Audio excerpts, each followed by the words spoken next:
see if octopussy. See if we can make this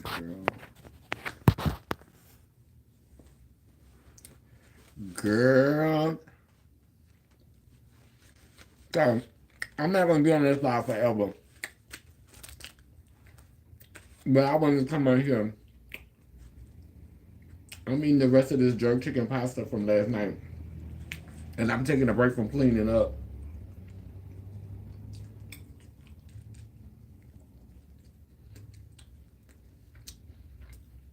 But I had some thoughts on my mind that I wanted to talk about. Because I was watching Leah Bad live last night, right?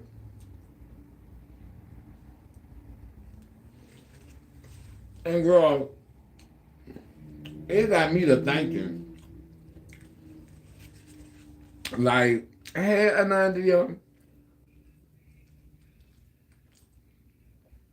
It got me to thinking. Because there was so many, like, cis women or females that was in the comment section. And it was like, we could be cool if y'all stop pretending like y'all know what we going through. If y'all stop pretending like y'all know our thoughts, like y'all know.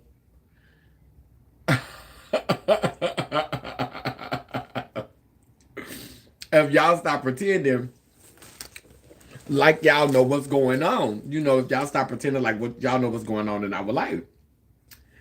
And I was like, and you know, she was saying like she understand both sexes, she understand both sides, because even though she was brought up as a male, she was assimilated into society as a woman. And so she was saying she understand them. And you know, I ain't gonna never try to, you know, think for somebody else or claim I know somebody else's journey. Because I don't. You know, I don't know how all men think. I don't know how all women think. I don't know how all trans people think. I don't know how all gay people think. And bitch, I'm not finna sit up here and try to pretend like I do. For me personally. But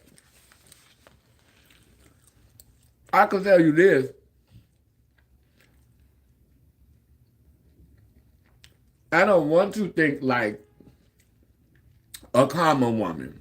Like, that's not my aspirations. Like, that's not why I didn't went through all this to think like a common female. You know, to think like a common woman, to think like a common female. I'm not interested in knowing what that feels like. You know, I don't put females down.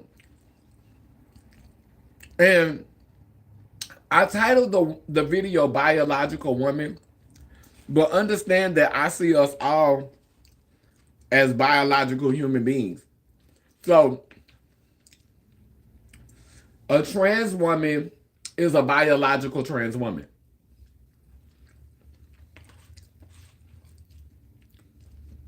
She's a biological trans woman.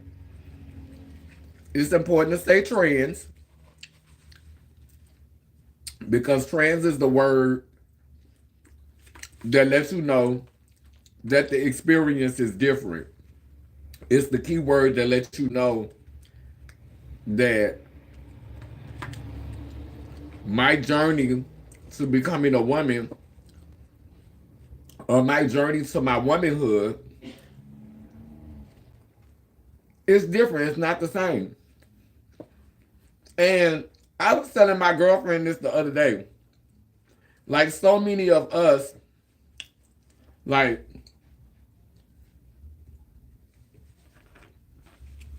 that was so good. That was so good.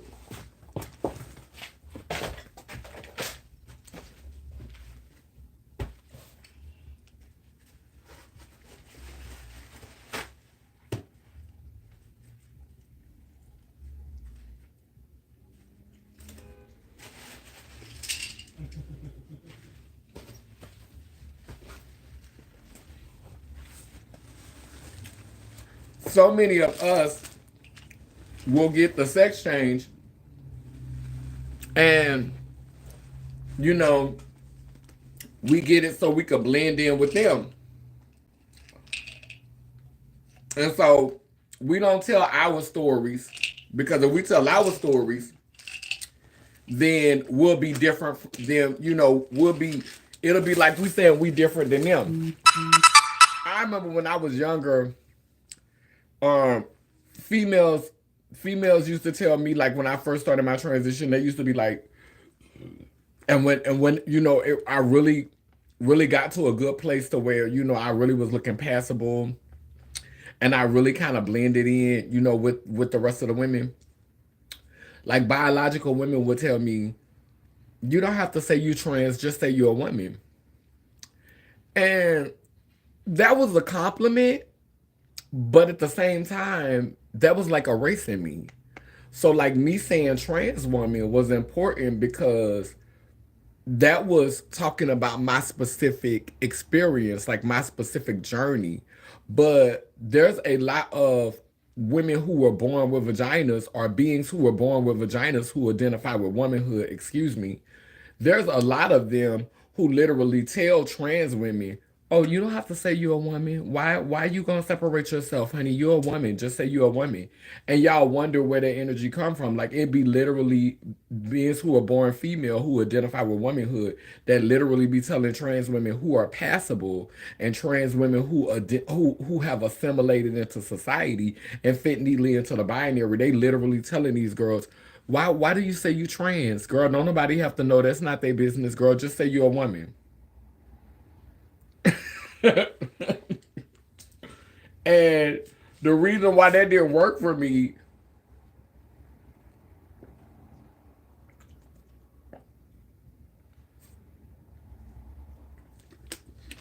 is because, how do you understand my story? Like how can I'm learning your story, because your story is being told all the time. You was born with a vagina. You grew up, you got married, you had babies. Some of y'all, because all of y'all, are not able to create in that way. I've heard your narrative a thousand different ways. I've heard your narrative a thousand different times. I have mothers, I have aunties, I have grandmas, I have sisters, and they all live in me. So I've heard your story in multiple different ways, but I don't always get to hear stories about beings like me. And so if I just say I'm a woman and I take the trans off, and I be like, "Oh, you look like a woman, you act like a woman, child, you blend in. Why you gotta say you trans? That's not people business." Because when I'm quiet, then it makes it okay for y'all to pick with girls who y'all feel like are not living up to the standard, or girls y'all don't see it for. Like, when y'all try to gatekeep certain girls out, if when I'm quiet about my narrative, it's like they say, silence is compliance. You know what I'm saying? It's silence is compliance. And so I remember my biological sister, one of my biological sisters, me and her don't really speak. Like, we don't really talk to each other. And I remember when I first started doing trans activism, and this was over 10 years ago. This was like in 2009. Me and my biological sister. Now, mind you, when she got pregnant with her son, that was when she called me, because she hadn't been able to carry, she hadn't been able to birth any children for years. She was in her 30s and she hadn't had one child. So when she was able to finally get pregnant with the first with my grandmother's first male child, it was a high alert pregnancy. Like, she was really nervous the whole while she was pregnant. So mind you, me and her have not spoke in years. We really, really legit don't talk to each other. Um, and but while she was pregnant, while she was carrying a baby, she called me, and I guess it was him in her stomach it was the child in her stomach, because it was crazy that she reached out to me and talked to me on the phone, but as soon as she had the baby, she went right back to herself. But she was calling me because she, and I was encouraging her and saying positive things to her. And I just believe with all my heart that it was the baby in her stomach, because she was calling me. We was having beautiful conversations. I was affirming her because I'm a person who speaks life. I'm a person who nurtures and encourages, whether I've carried a baby inside of me or not. That's just my energy. That's my spirit. That's my frequency. You know what I'm saying? So like I nurture, I had positive things to say. I definitely prayed, in the ways that I pray for the baby to be born happy, healthy, and strong. I spoke life and affirmation to her. But like I said, once the baby was born, she stopped speaking to me. And one of the reasons why my sister does not speak to me is because my sister said this her exact words. She said, she didn't say it to me, she said it to my family members. She said it to my mama and my sister. She said, he looked like a woman, he act like a woman. Why he have to run his mouth? Like, why he can't just be quiet? Like, why he have to bring all that attention to himself? So basically, just blend in, just shut up, just let people assume, and just be quiet. Like, know your place. This is what my biological sister said. Like, how dare you advocate for yourself? How dare you advocate for your own? How dare you advocate for your own community? How dare you have your own voice? How dare you tell your own stories? How dare you want to have something for beings like you? How dare you create your own lane? He looked like a woman. He act like a woman. I mean, he look good. Why don't he just shut up? Why don't he just be quiet? Why do he have to bring that attention to himself? And I mean, at some point, you could understand that, okay, maybe either you worried about me embarrassing the family, because people will assume that I'm female. So you're worried about me either embarrassing the family, or you're worried about somebody harming me. And because you're worried about those things, but then you'll have other ignorant halfling women, ignorant halfling females that'll be saying, because I'm being quiet, because I'm not being vocal, that I'm out here tricking and fooling people. So it's you damned if you do, you damned if you don't. If you're vocal and you talk about who you are and you say who you are, then you're bringing a whole lot of attention to yourself. You're doing something unnecessary. Why don't you just be quiet? And then when you're quiet and you don't say anything, you're tricking and fooling people.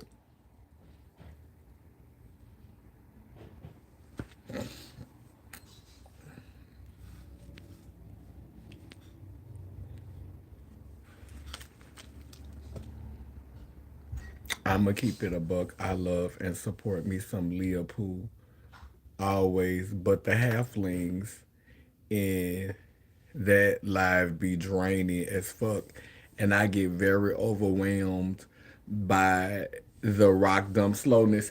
And I couldn't continue to watch the live because I she'll get mad because I'm saying this, but she's younger, and so she entertains things in certain ways. And I'm just, the only way that I could see to be gracious about it and to make sense of it is because she's younger.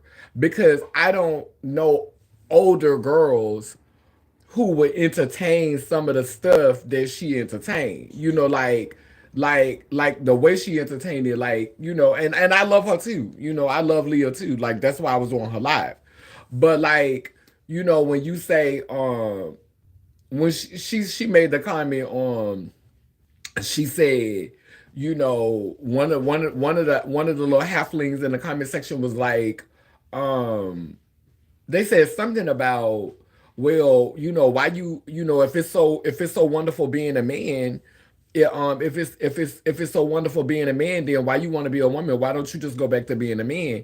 And I don't know if she was making a joke about it, But she was like, it's been some days where I've been like, child, I could have, child, I'd have thought about, like, should I go back to being a man? And it's like, how can you go back to being something you never were? Like being a man is a construct. If you never navigated society, and Leah started her transition young from what I'm understanding, because she's not even 26 years old now, and she's been doing this shit for how many years? So it's like, girl, how can you go back to being something that you never were? Like you never lived your life as a man. Like as soon as you were old enough to make choices for yourself, you started to present as feminine. You started to navigate in a more female life. So you never had a chance to be that, and that's what I'm saying. Like when they say going back to being a man, I can't go back to being something that I've never been. I'm male. I've been a boy, but I've never been a man. I've never maneuvered like a man. I've never been treated like a man. I've never had to um maneuver in spaces that men maneuver in. Like I've just like what now I take that back. I'm not gonna say I never had to maneuver in spaces that men had to maneuver in, because I've been to jail as an adult, and I've been to shelters as an adult, and they put me in men's spaces. And so, but even in those spaces, I did not maneuver. Like I wasn't on a basketball court, and I wasn't at the card table. I wasn't rolling dice. Like I was somewhere doing my own thing. Like I wasn't like I was there. You know how in the Bible they say you can be in the world but don't be of the world. Like it's not my world. So I was there. I was in the world, but I was not of the world. That's not my world. Doing things and maneuvering like a man, and doing things as men do it, and moving like men, and just like the culture of manhood. I've had to be in those spaces by law. But when I was pre-op and I went to jail when I was 23, 20, 24 years old, and I got arrested and I had to go to jail, yes. When Hurricane Katrina happened and I had to go to a men's shelter in Georgia. So I'm not finna sit up here and lie and say that I've never been forced to be in men's spaces. But when I was in those spaces, I was not maneuvering with them. I wasn't like, you didn't see me with a group of niggas around. You didn't see me with a group of dudes around me. You didn't see me with a group of. I was always by myself. I was always somewhere by myself, or it was other trans women there, or trans feminine beings that was there, and I vibed with them. And so it's like we create our own space within that space. Even when I was in jail, we all, we stuck together. The girls, the girls who was trans, like we all stuck together. We had our own little small community within that community. But I was never like running it with the niggas. Like I was never like, and not to say, and also I've had men to break up with me because I wasn't able to act like a woman, and this the crazy part. I've had men to break up with me because they didn't get what they expected. Like that whole act like a woman, think like a man vibe. Like that song that Jennifer Hudson was singing, you gotta act like a woman and think like a man. Is like that's really giving us a performance for the women to act like a woman. You gotta like she literally telling females, you gotta act. The key word is act. The most important word is act. You gotta act like a woman and think like a man. So y'all over here performing too. Basically, this is what I'm getting. Sounds about right. Y'all over here performing too. You gotta act like a woman. So how you gotta act like something you already are? Make that make sense, fat. Jennifer Hudson said you gotta act like a woman and think like a man. Girl, so it's giving y'all performing too. It's giving performance all around. It's giving performances all around.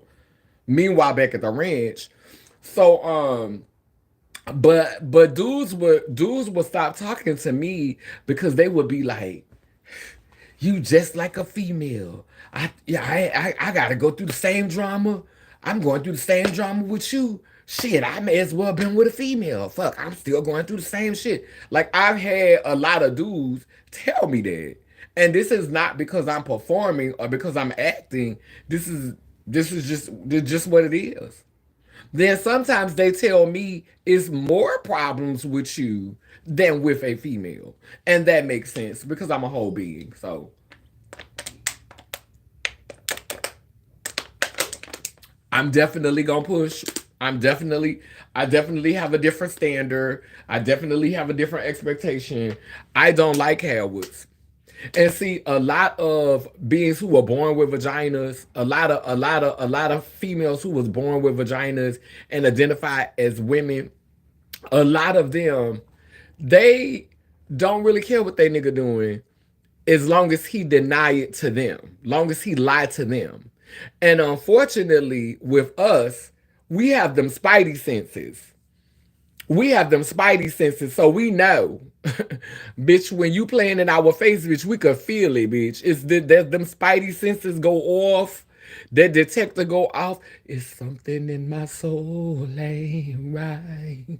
I can't sleep at night. We feel it down in our shundai. we we we be like this. It's the future I could see, so mysterious to me. Yeah, bitch, we start getting, girl. We can feel it when they like a butch queens, when they messing with some other girls. When he about to be trans, we can feel all of it, and so we start asking them questions.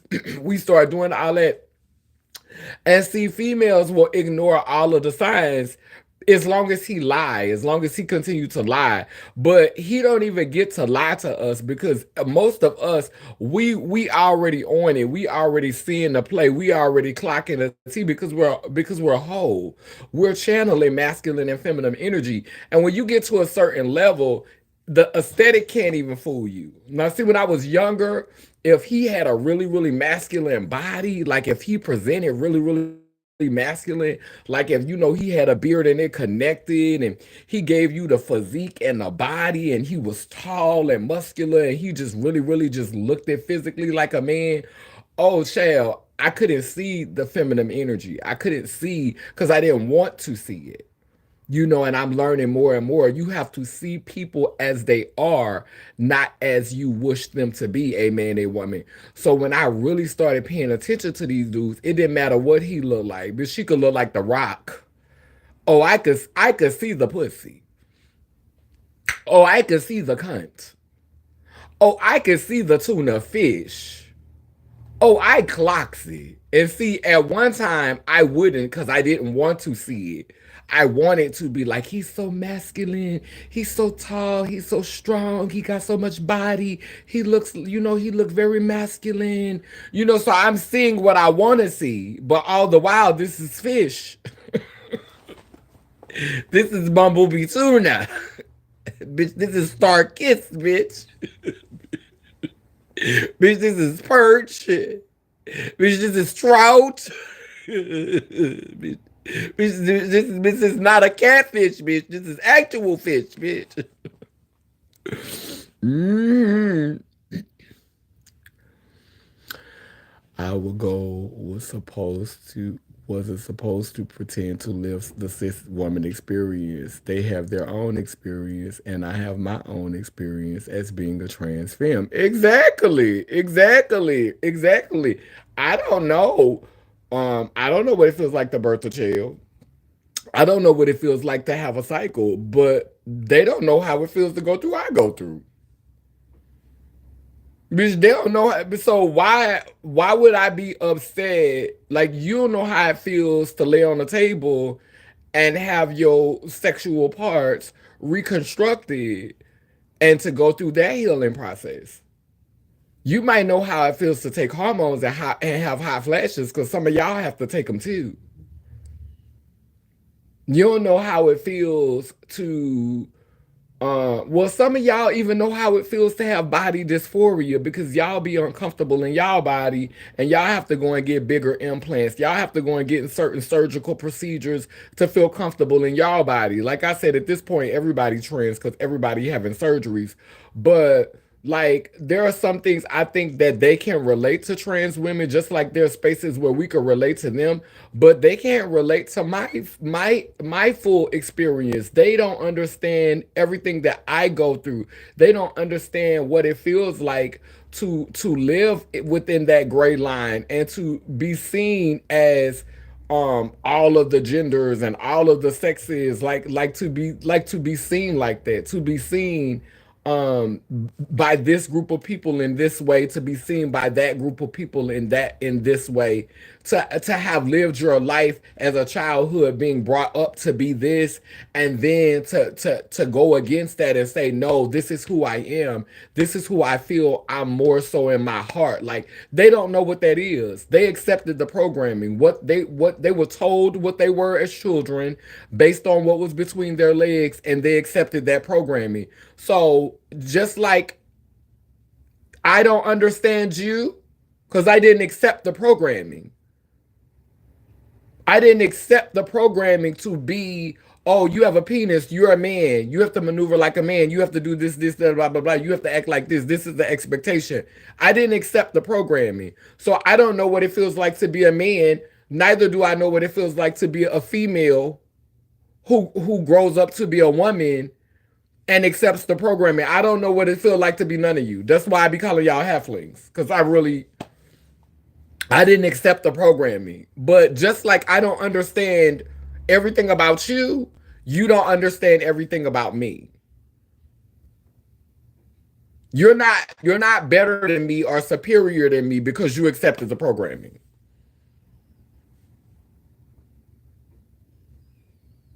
Because we legit come from masculine and feminine energy. We come from egg and seed. It's all in our DNA. It's not performing, it's not pretending, it's accessing what's in your DNA. It scientifically makes sense for people to access what's in their DNA, and for the 8 billion variables on this planet, that's not all going to look the same. It's not going to look the same on everybody. There's over 8 billion variables on the planet. It's not going to look the same on everybody. We're not robots. Well, some of us are, excuse me. And no shade to the robots. No shade to my artificial intelligence. I love y'all too. My journey to womanhood came later as I had to survive presenting to be male in the past, but I acknowledge both experience because it's a part of my wholeness. A man and woman. I can't erase my masculine presenting identity. I transitioned to my own version of woman for a spiritual reason. It's giving late bloomer teas.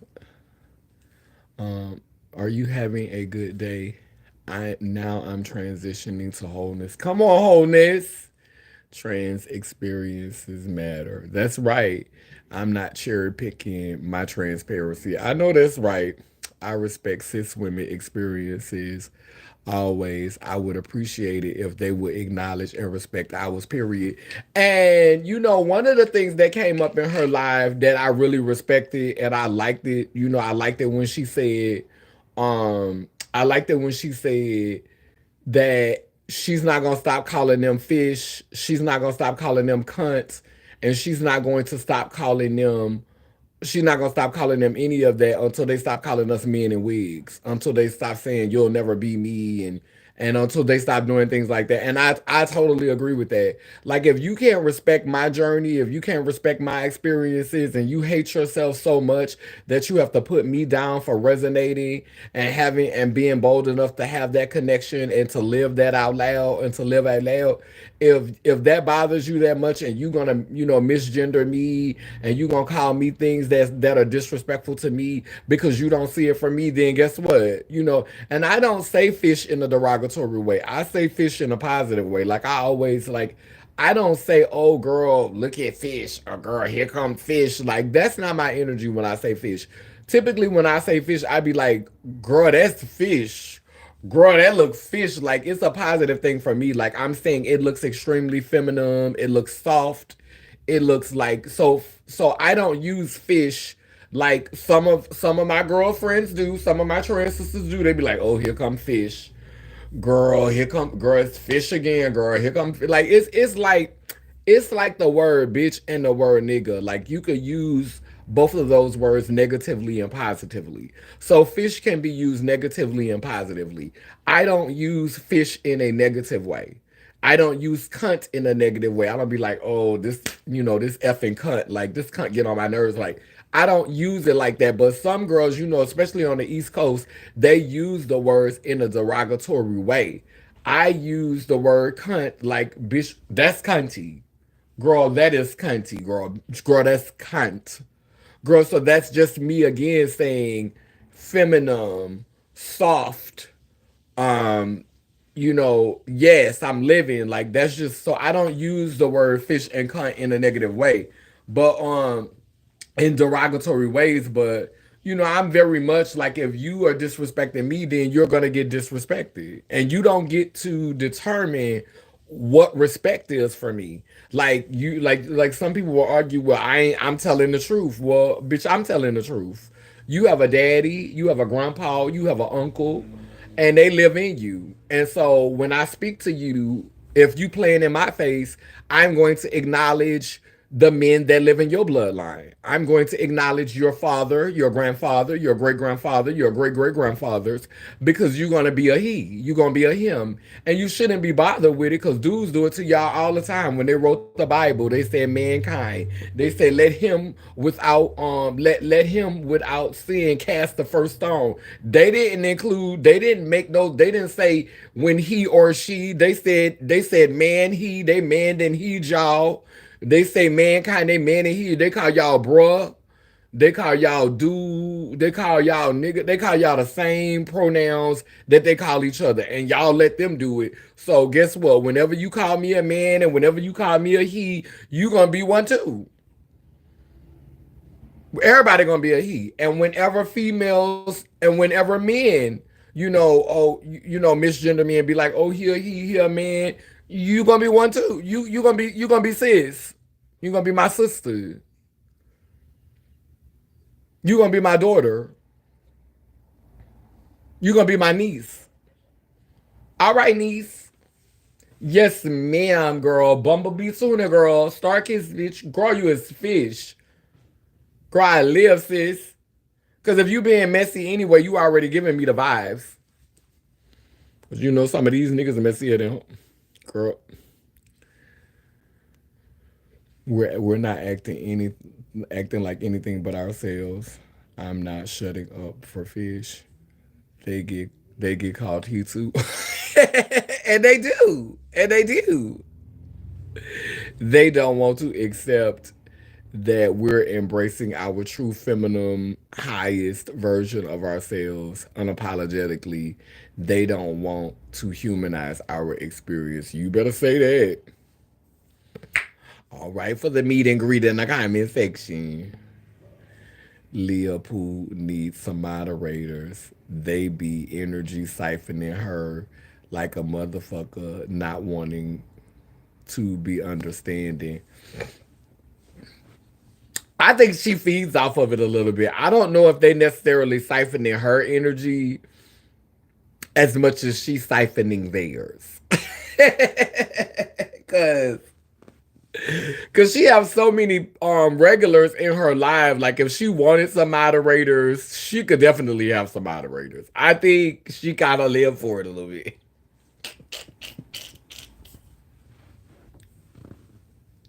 She a Virgo though. You know how Virgos is. They love a little bit of shenanigans. Like I would get distracted from my message. Like, y'all know I would get distracted from my message. But I think that's a part of her message. Like, when they come on, she's gonna entertain them. So she feeds off of the trolls and the positive. Like that's a part of her life. Like she know that the trolls is gonna come on and they gonna she gotta be able to sharpen her teeth. Mama be sharpening her teeth on the trolls.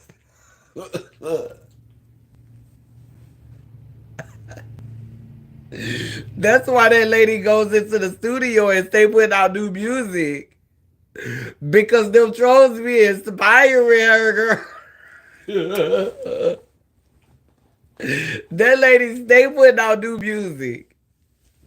Girl, them trolls be inspiring that lady, girl.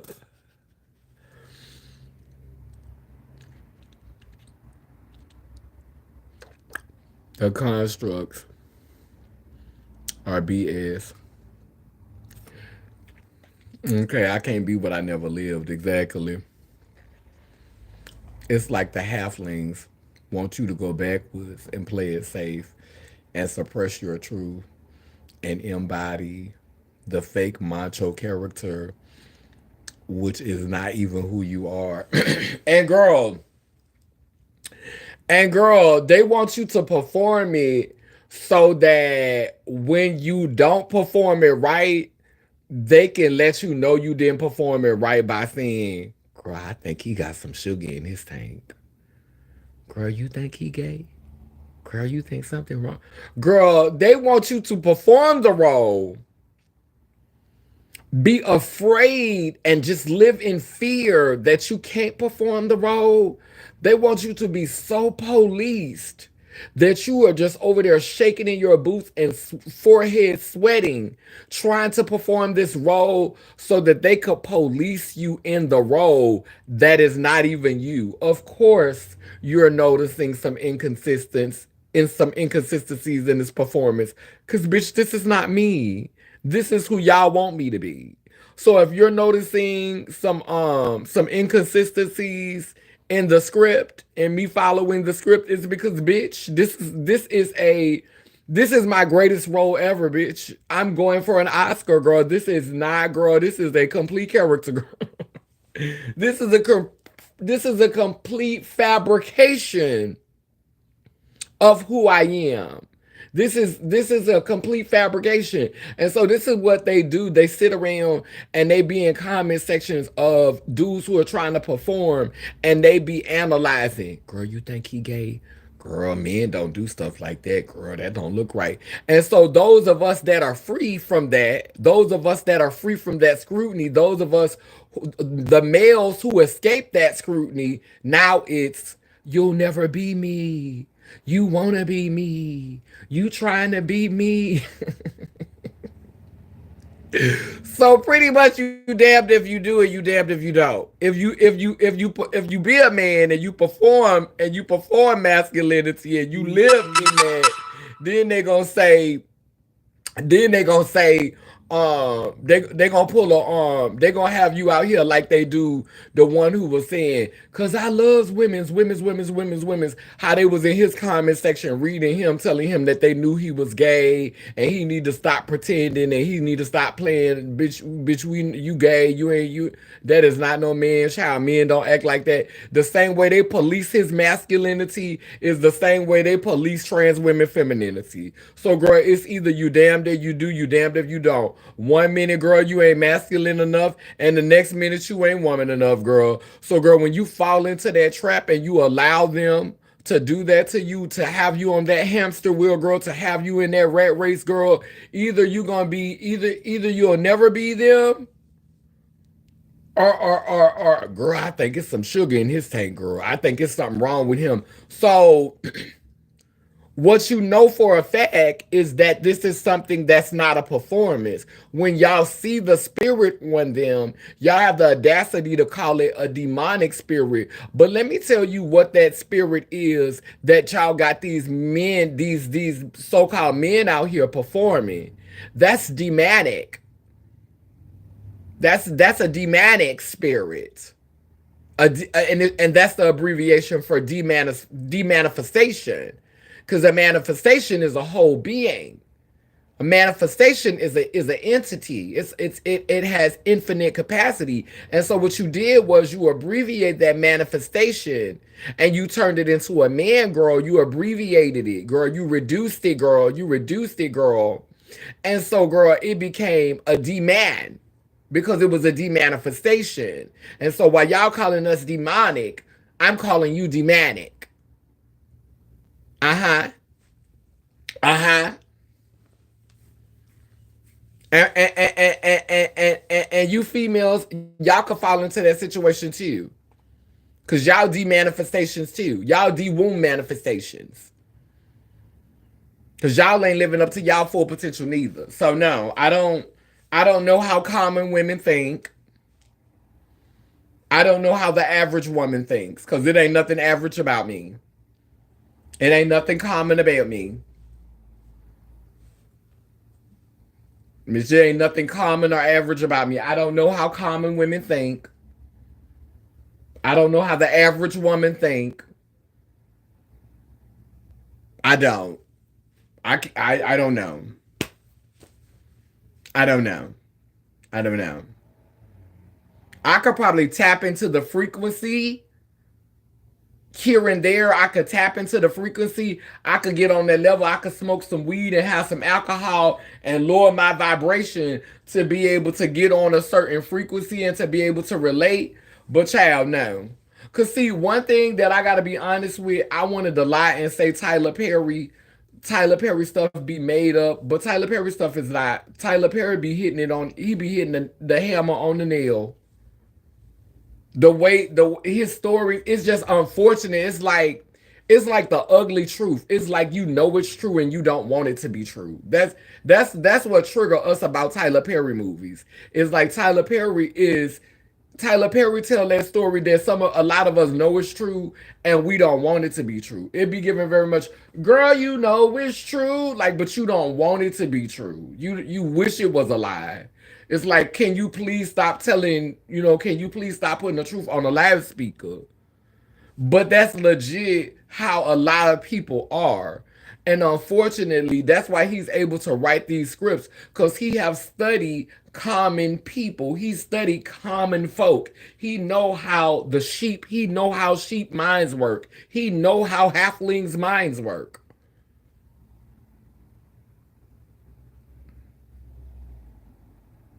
And being born and accepting your genitalia, like feeling comfortable in your body. You born male, you grow up to be a man. You never struggle with that.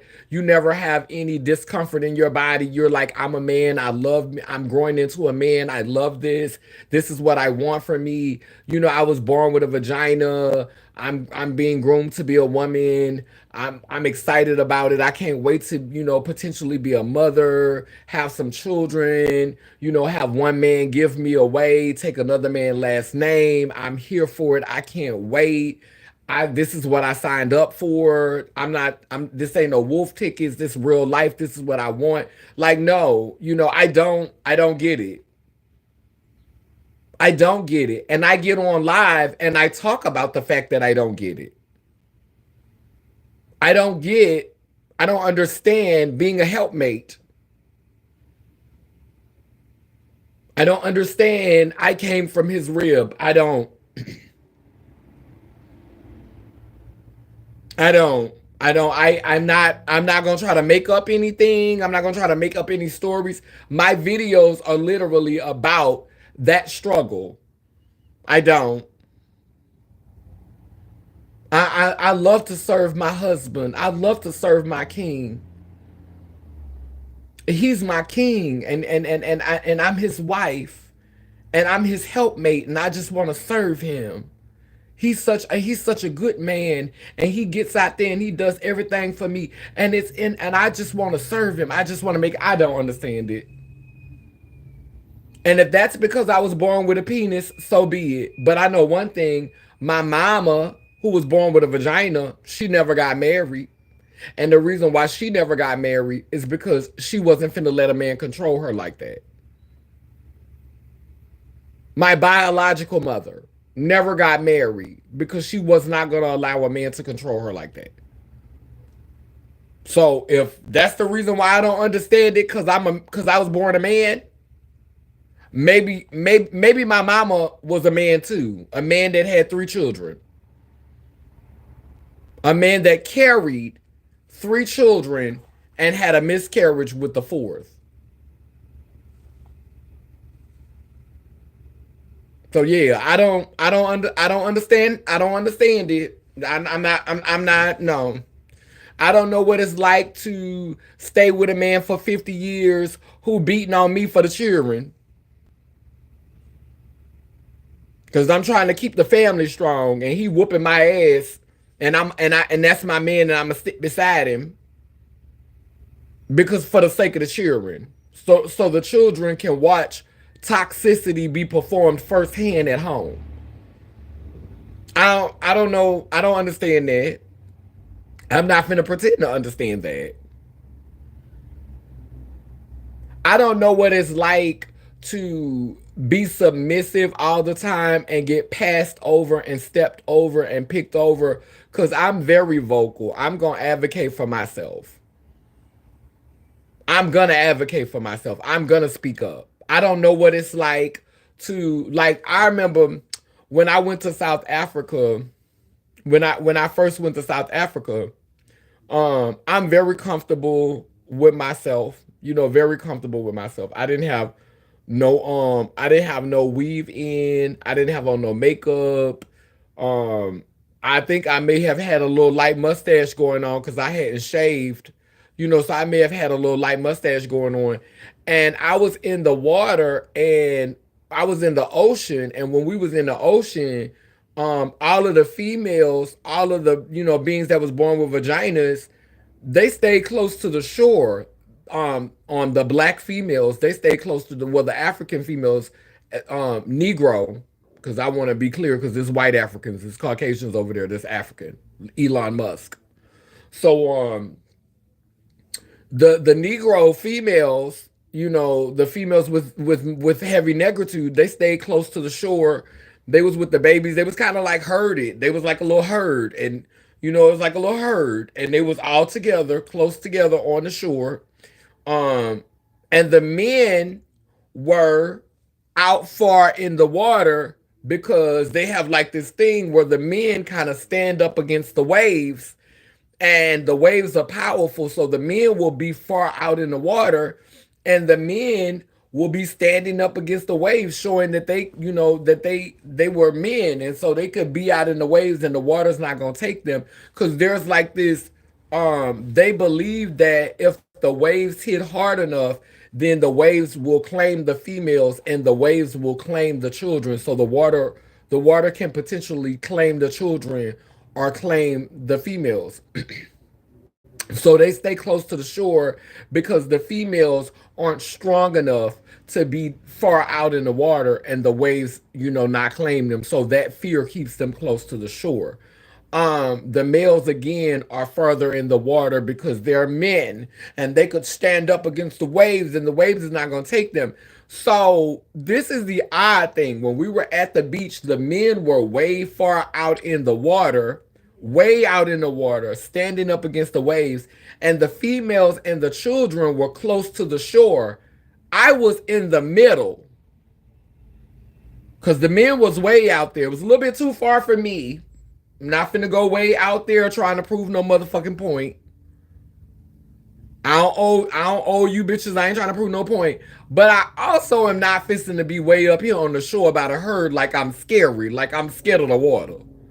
I'm not finna go all the way out here where these men at. Cause y'all, like, it's not that serious. First of all, it's crowded out there by y'all too. Cause y'all trying to prove a point. Y'all craved it. So I'm somewhere in the middle. I'm not close to the shore, but I'm also not way out in the water with the men. I'm somewhere in the middle.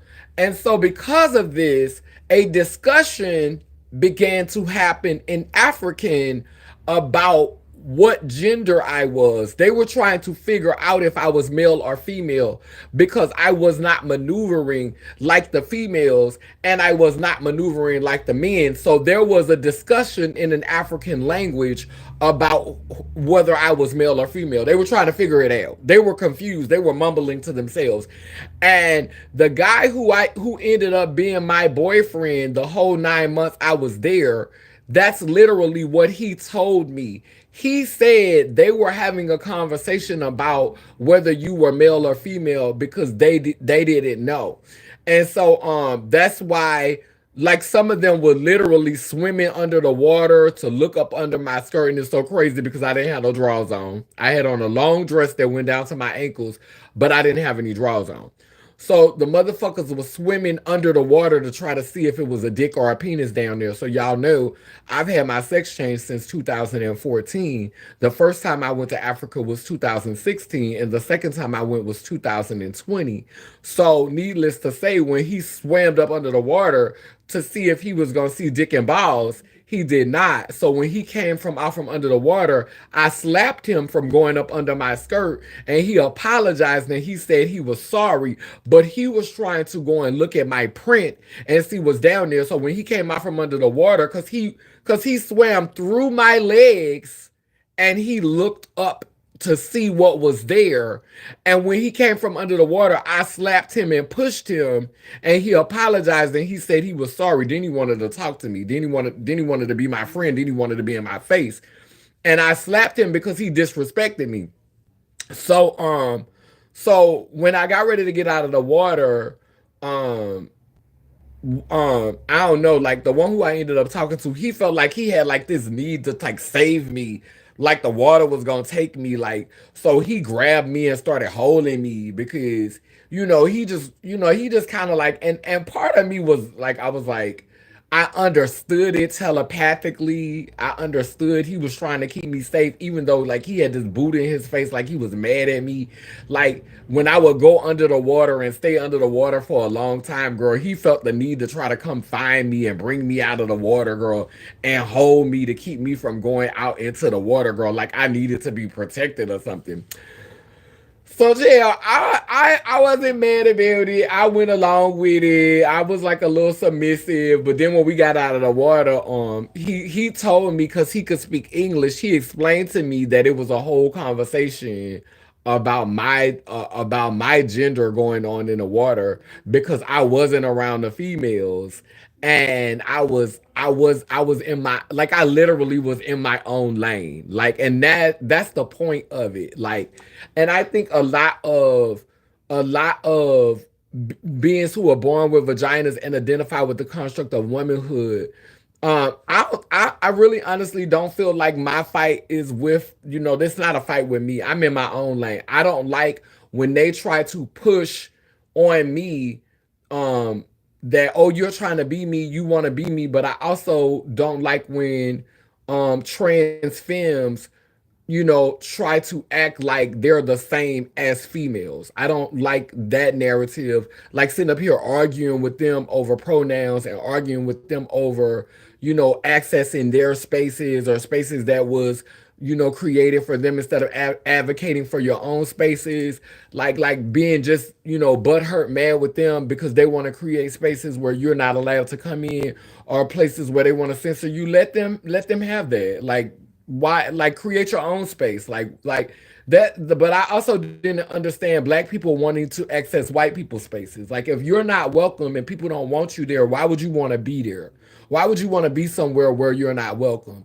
So I don't understand um um the females who say, oh, you're trying to be like me or you want to be like me, when that's not what's happening. I'm over here celebrating what's in my DNA, regardless as to what genitalia I was born with.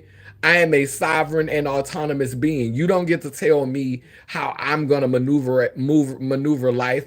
Energy does not equate freak, like energy and genitalia don't always align. I've been living in this journey long enough to know, and I've seen enough examples to know that energy and genitalia don't always align. So you're not fixing to tell me how I have to navigate society or how I should show up based on my genitalia. I'm not gonna let you police me. I know that you're oppressed. I know that a lot of you feel oppressed, and so you project. You project. You project a lot. A lot of women project, and they send that energy to the wrong place. It's misguided energy. It's misguided energy. Because at the end of the day, a lot of trans women uh, face more disrespect because society doesn't even see us as human. At least women are still seen as human. Maybe the weaker sex, maybe inferior humans, but a lot of times trans people aren't even seen as human. And so there's another layer of prejudice and harassment, another layer of it's a dehumanizing aspect that we have to deal with on top of being black. It's the dehumanization on top of being black. At least you're still a woman who creates human babies. So there's another layer that happens with trans people. And so and then it's the crazy part is there's like 200 and something Bible scriptures that tell women to shut up and tell women to know their place. And there's like a handful of scriptures that talk about homosexuality and talk about effeminate males. Like there's like a handful of scriptures, maybe 4 or 5 scriptures that speak against homosexuals and speak against, you shall not lay with a man as the woman lies with a man. And it's like it's just a couple of scriptures in the Bible that condemns it, and then there are scriptures that come back and celebrate it. But there's literally scriptures in the Bible that demonize women and make them look like whores and Jezebels, and like there's a whole slew of scriptures in the Bible that attack women. And so for a lot of women to be out here having such a critical analysis of trans people is crazy. It's crazy. Like when I was a child, I never forget, they made me stand up in front of the church and apologize for being gay. But what they really made me stand up in front of the church and apologize for was being a male who was obviously connected to my feminine side, who could not deny my relationship, because this was before I started physically transitioning. This was simply the behavior.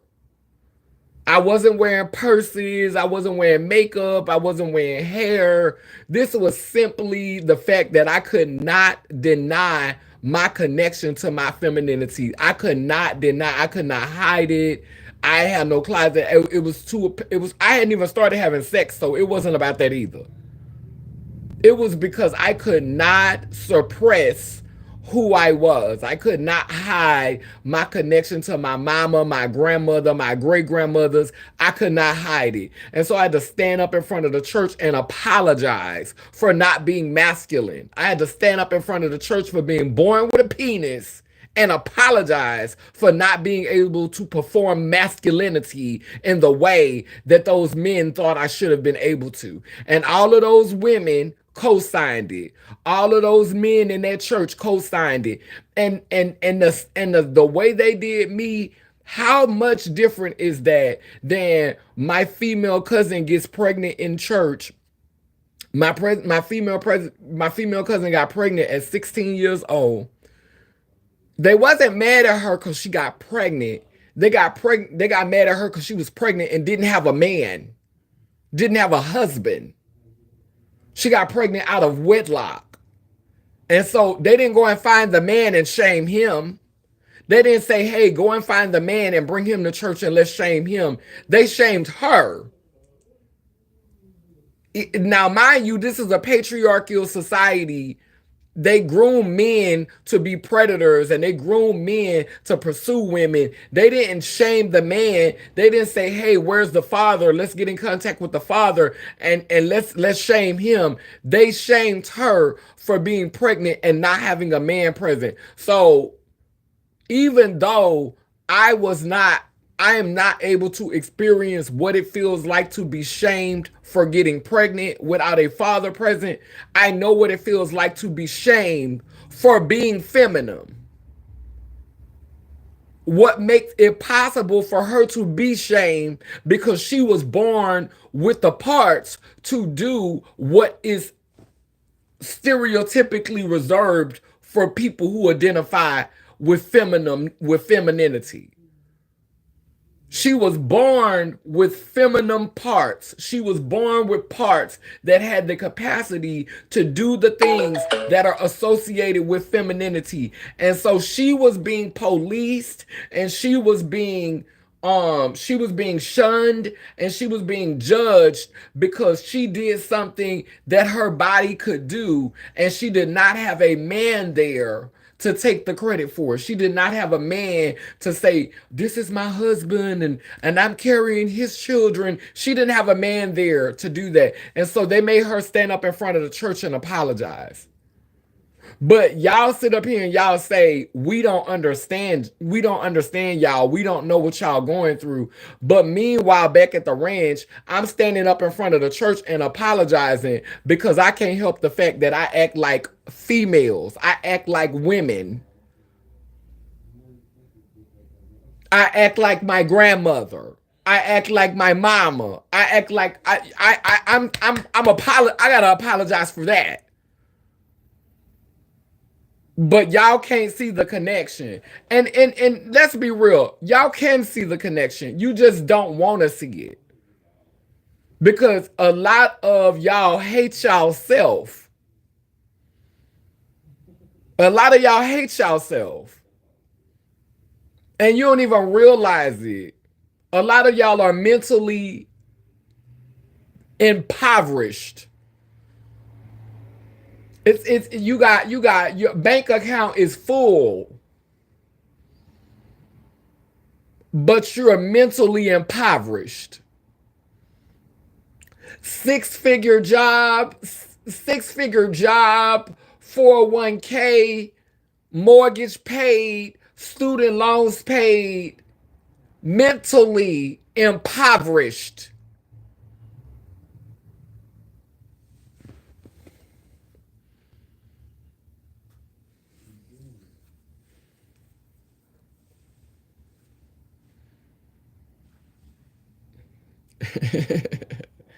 Halflings know we not that construct of man and don't want to admit it. We performing, we not performing shit. We our main characters with our own language. Make sure the people who support the live click that thumbs up. I know this is a sensitive topic. I know this is a sensitive topic, but if you have the range and the capacity to have the conversation, to hear the conversation, then make sure you support the live. And thank you. Thanks in advance for supporting the live, those of you who do. Halflings bitter as fuck because they chose the parody performance instead of writing their own script. And that's the thing. Like I looked at the script and I said, okay, let me tweak this a bit. I'm gonna go ahead and get me some breast. I'm gonna go ahead and get me some work done, get me some breast because I want to have breast. I am not breastfeeding anything. I've never breastfed any babies, but I've definitely nourished people. I've definitely spiritually fed people and physically fed people. Just it didn't happen. I've made changes to my body. I looked at the script. I said, hey, I don't want to be jumping up and down in booty holes, and I don't want I don't want to do that. I don't want to be jumping up and down in coochie holes with a penis. I'm not interested in that. And so I looked at the script and I made a few tweaks, but I am whole. I'm connected to my masculine and feminine energy. And that's what it is. Like I just looked at the script and I was like, no, I'm gonna do this my way. And I think a lot of us are upset about the fact that a lot of people are upset that we choose to be free and autonomous, and we look at the script and we say, "Oh no, this not gonna do for me. I'm not about to play this role." Hey, Aaron, how these halflings gonna tell us who we are, and they don't know jack shit about themselves, operating on lies and illusion? Right, I looked at the script and I said, no, they want us to see the JPEG construct instead of the actual energy. This is catfish. The gag is they invalidate intersex. They invalidate intersex women who can carry and trans men experience when they get to saying that BS. It's so true. It's so true. Kineen, hi Anandia. I tell you all the time you are a teacher, but I'm going to sit this one out.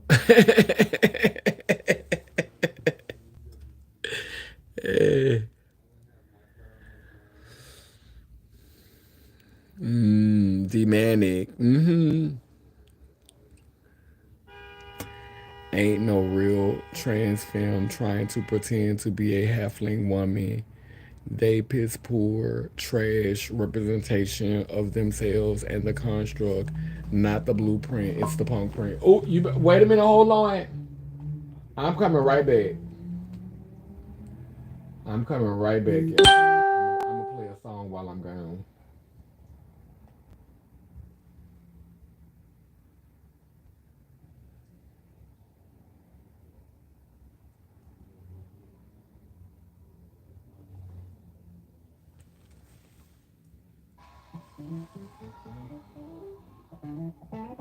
She got magic I'm from coming right back. another land. Through the grapevine, hearing late night. Goodness gracious, that black girl is amazing. Erupting like a volcano. Fast car driving, driving Miss Daisy. You entertain me like entertainment. Oh, this is an understatement, baby. You're beautiful, fine as can be. Girl, move, Kineen Mafa. Watch me shake it on this beat. She's so divine, she said she wanna plant a seed.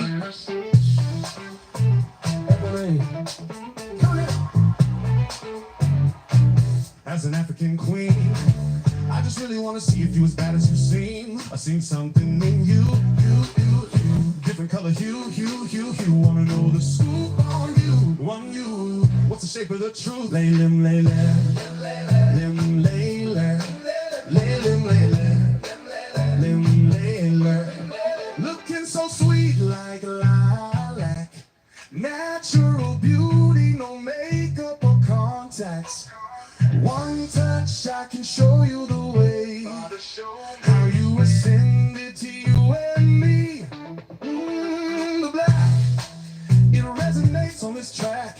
Already know I got your back. Don't argue with me, these are real facts. I'm on your team, I'll make you scream. The American dream coming overseas for my queen. Kineen Mafa, you are my queen. If I rule the world, I rule it for you. Kineen Mafa, got me mesmerized. If I could rule the world, I'd do it through your eyes. Layla, layla, layla, layla, layla, layla. Kineen Mafa, you are my queen. If I rule the world, I rule it for you. Kineen Mafa, got me mesmerized. If I could rule the world, I'd do it through your eyes. Layla, layla, lim, layla, layla, layla, lim.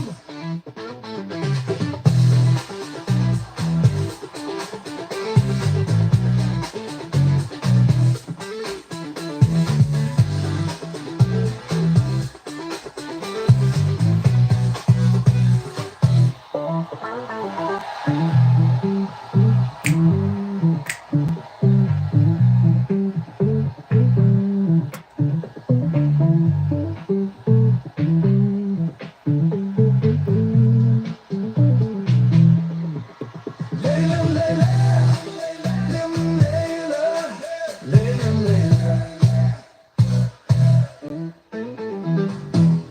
Shout out to Kevin Wendell. Make sure y'all stream his music. He's amazing, talented artist, gifted on so many levels.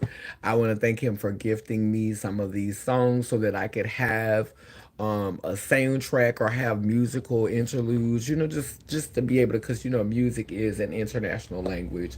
So I definitely want to give a shout out to Kevin Wendell for his amazing artistry and just supporting the nation, with beautiful music such as that. But yeah, getting back to the topic, I think it's important to have these conversations as much as we possibly can because it's the division that is really, really weakening the movement. And we need to find a way to show up for each other without having to sidekick each other. I do understand that everybody can't be chiefs. Some of us have to be willing to be Indians, but you being a chief or you being an Indian should not be determined on genitalia. Like literally, it should not be. Like if I come into a woman's space, I shouldn't automatically be sunned because I wasn't born with a vagina. It's just not making any sense. Just like if a female comes into a trans space who is not trans, she shouldn't automatically be sunned because she's not trans. We shouldn't automatically say, okay, you don't have a voice at this table. You just sit on the sidelines and you can't speak because you weren't born trans. You don't know what it's like to be us. So we gonna sun you. Like you a sidekick because you're not really trans. You're a female. So we gonna sun you. Like no, nobody should be getting sunned. Like if you're doing the work, if you are understanding what it means to be whole, if you are channeling your mother and your father's energy, you're channeling your grandmother's and your grandfather's energy, and you're doing that work, you're doing that shadow work, and you're understanding yourself. It's your peers are not based on genitalia. Your equals are not based on genitalia. And so we have to move away from basing someone's worth on their genitalia, basing someone's ability to lead or guide a space on their genitalia. That is the problem with these movements. A lot of times, what we're seeing today is a lot of beings are being sunned and sidekicked because of their genitalia. And that shit is weird. It's just weird. It's just weird. I don't know any other way to say it to you. It's weird. It's weird because we know that we're spiritual beings having a human experience. And so stunning somebody and sidekicking somebody because of their genitalia, the shit is weird. But y'all have a tendency to want to make leaders and to want to, center trans people who aren't doing the work. Y'all have a tendency to want to center trans women simply because of their physical transition. Oh, she might be good to look at, but everything come out of her mouth is some one-sided, binary, hallucinogenic based commentary, and that it's just a regurgitation of a lot of the things that a lot of cis women be saying, and it be in that halfling vein of energy. It's not, you have not been doing the work of wholeness. You have not been doing the work of wholeness.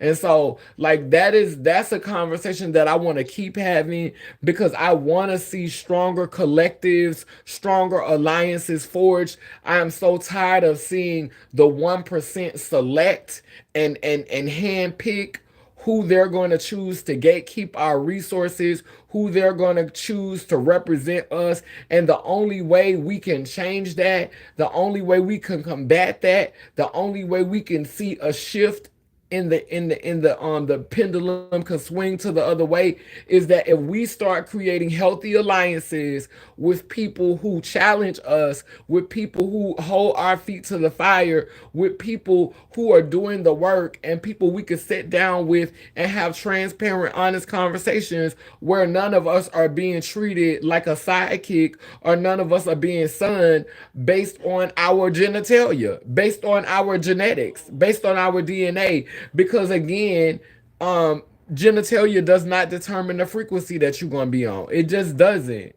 And so I know that this is hard. This a hard pill to swallow for a lot of people who were born with genitalia they accepted. For a lot of people who were born, with anatomy they accepted and roles that they accepted. Because basically, in essence, what I'm suggesting in this video is that you work to stand out. Is that you work to because you will begin to stand out as you become more whole, because wholeness is not normal in this reality. Beings resting in their masculine and their feminine and just being their whole selves and being comfortable and not trying to live up to expectations or roles, that's not normal. And so that places you under scrutiny. That puts you in the position to be harassed. That puts you in a position to be targeted. That puts you in a position to be persecuted. And so, the beings who are willing to do this, life is not going to be you could either see it as an opportunity to teach, you could see it as an opportunity to expand culture, or you could look at this as, wow, this is trash. This is every day. This is a struggle. Like, this shit is hard. Like, I don't want to do this. I don't want to challenge the binary. I don't want to challenge the system. I don't want to break the matrix. I don't want that to be my responsibility. I don't want to do that. I just want to blend in, go along to get along, keep my head down, get my coins, and mind my business. And so, when you pursue wholeness, when you pursue autonomy, everything comes with its setbacks. Everything comes with its challenges. And so I know ultimately what my ministry and my platform is suggesting, what Laylim Laylur is calling for, is Laylim Laylur is calling for wholer, more transparent beings, more autonomous beings, more sovereign beings, more balanced beings, beings who are willing to own their masculine and feminine energy, beings that are willing to own their connection. And so that puts you under scrutiny. That puts you in the place to be persecuted. And this is what I want to say to cis people who are struggling with this. This is what I want to say to heterosexual women and heterosexual men who are struggling with this concept. When y'all ask white people to give up their privilege,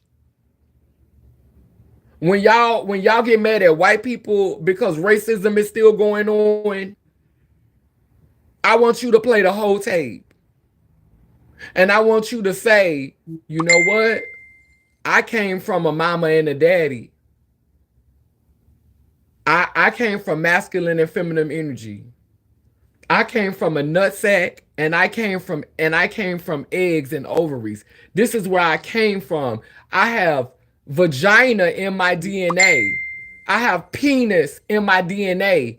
But yet and still, every day I get out here and I perform as though I am only what's between my legs.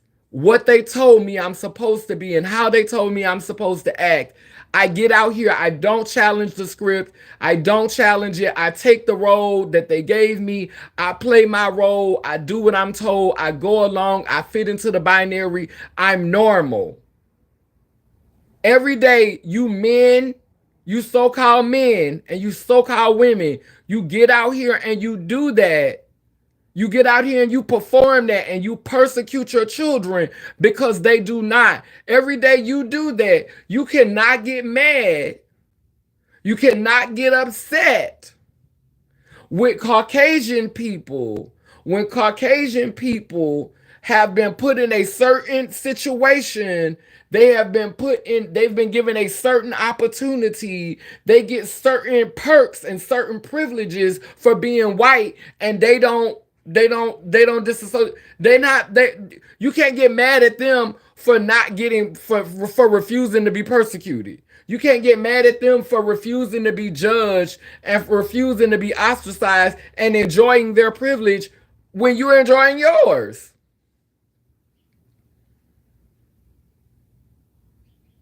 You can't sit up here and talk about racism and talk about the effect. You can't have an effective conversation about that when you're doing the same thing. White people you think that a lot of them aren't scared? They know that their numbers are dwindling. This is why they don't want abortion to be a thing. The men know that their numbers is dwindling. If you look at it, the way the planet is set up, they already the minority on the planet. Other populations are growing, their populations are dwindling, and so right now they're doing everything that they can to maintain power because they need that power so that their race, their species is not completely absorbed back into where it came from. They're not ready to go home. They're not ready to come back to melanin yet. That is the prodigal son. Caucasian people are the prodigal son. And once they come back to that melanation, once they are absorbed again, it's going to hit different. And so what they trying to do is brainwash enough melanin so that even some of these deeply melanated beings will help to protect them and keep them in their positions. Because let's be clear, some of us want to continue to see that. All of us are everybody who look like this, they don't have a problem with supremacy that looks like this. They don't. Because at the end of the day, it all comes from us. You have to remember that these are literally some of our children. There are grandfathers who look like this with babies who are white as snow. Great grandmothers who look like this with great grandchildren who are white as snow.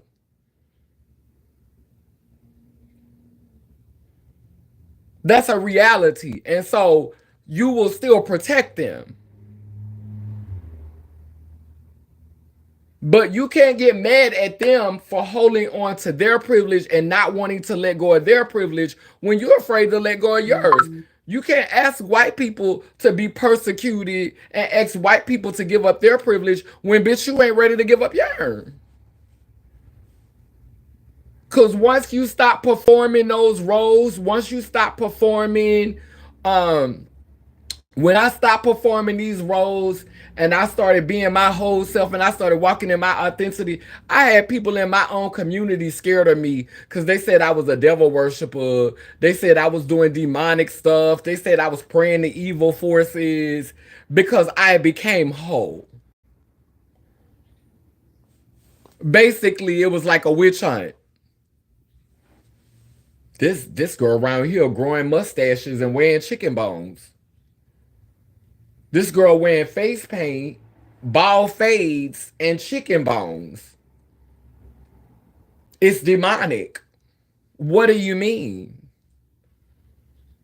It's just not performative.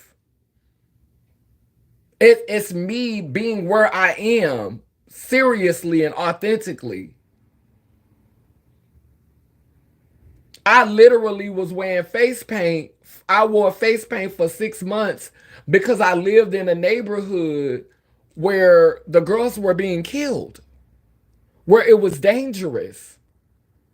And so I wore the face paint to make myself stand out, to make myself different. I didn't care if they thought I did voodoo. I didn't care if they thought I was weird. I just didn't want to have to announce to everybody that I was trans. I didn't want to tell every dude that was trying to flirt with me because I looked like a binary female. Because, you know, at that point, I had already had the sex change. I had been taking hormones for years.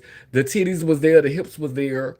You know what I'm saying? So men gonna flirt. Men gonna try to have sex. Like, that's what men do. They're brought up from childhood to be predators and to valid and to love being intimate and seeing that rite of passage as something that validates them, being able to screw you, being able to penetrate you. Because they used to say, you know, the one that was taking it was the one that was a freak, and the one that was the FAG, that's the one that's something wrong with. But the one that was given the D, they perfectly fine. So even if they get your T, it's still, they were still men because they was doing the screwing. They was getting the head. So in their mind, they're not weird. And so just to bypass all of that, just to bypass any potential threats that could have come out of that, I chose to wear tribal paint to protect myself. I chose to, okay, when I'm walking down the street, they looking at me, they saying, oh, this bitch crazy, something wrong with this. Okay, I think that. Just don't try to grate me. Don't try to force yourself on me. Don't follow me and stalk me. Don't beg me to do things with you. Don't beg me to do sexual things with you. No, just look at me as weird. Just think I'm crazy. Think I do voodoo. Think that. Think all those things. Not that there's anything wrong with voodoo, but think all those things. Just stay out my face.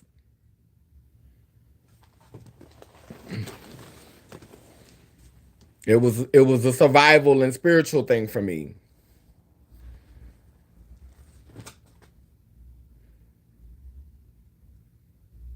The gag is I know women that can whoop niggas' asses expeditiously and men that can't fight worth a shit but wanna look strong. I know them too.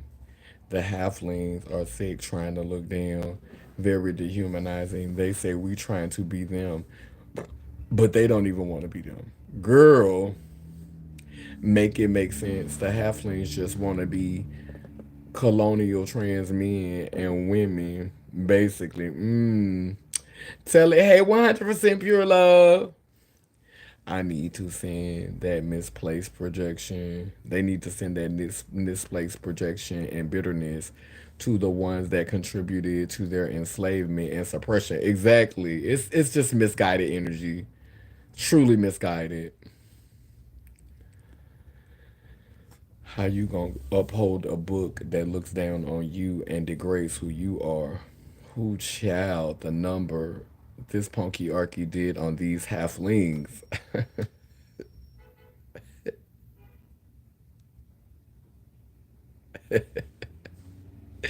The number.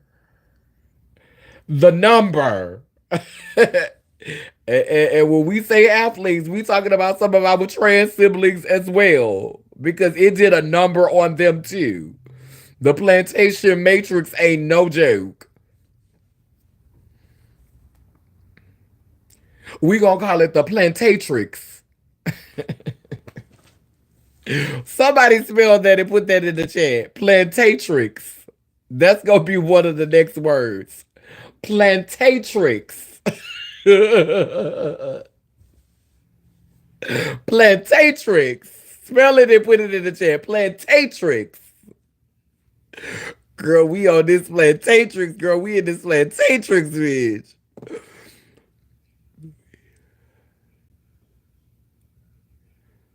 Plantatrix.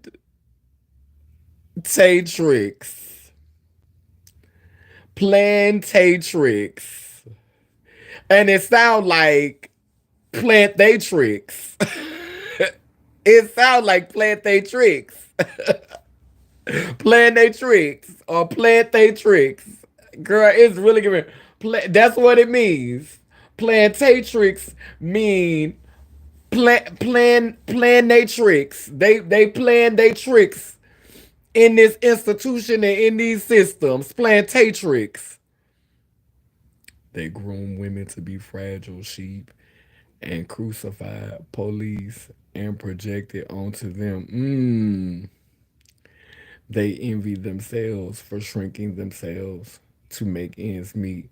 My God is God today.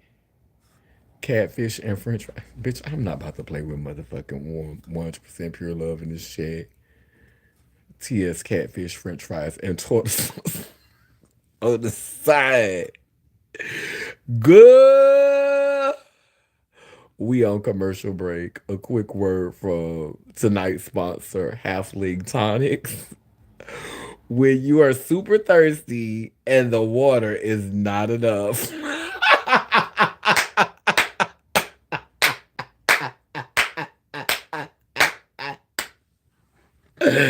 Ooh, that's the pig.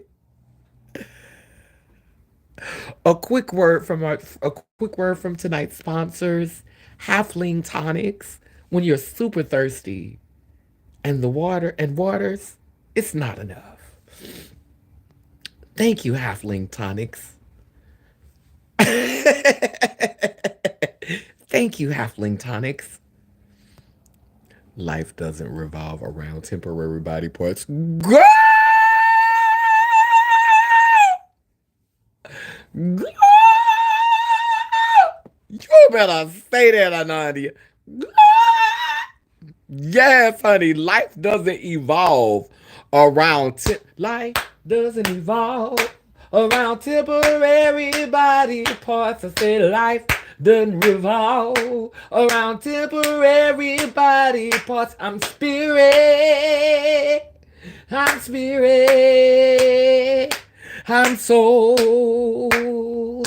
I'm soul. I said life doesn't evolve around temporary body parts. I said life doesn't evolve around temporary body parts. I'm spirit. I'm spirit. And so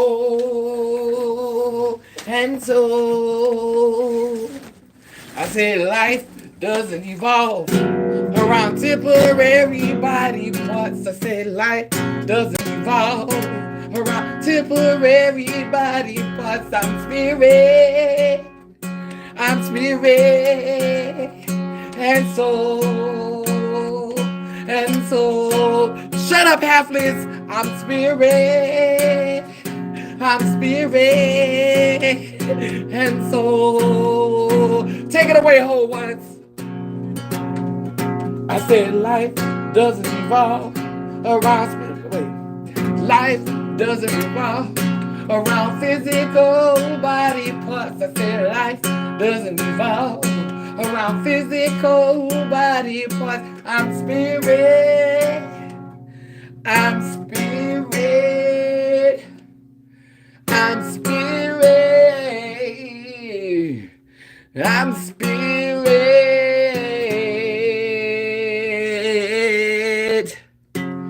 And so.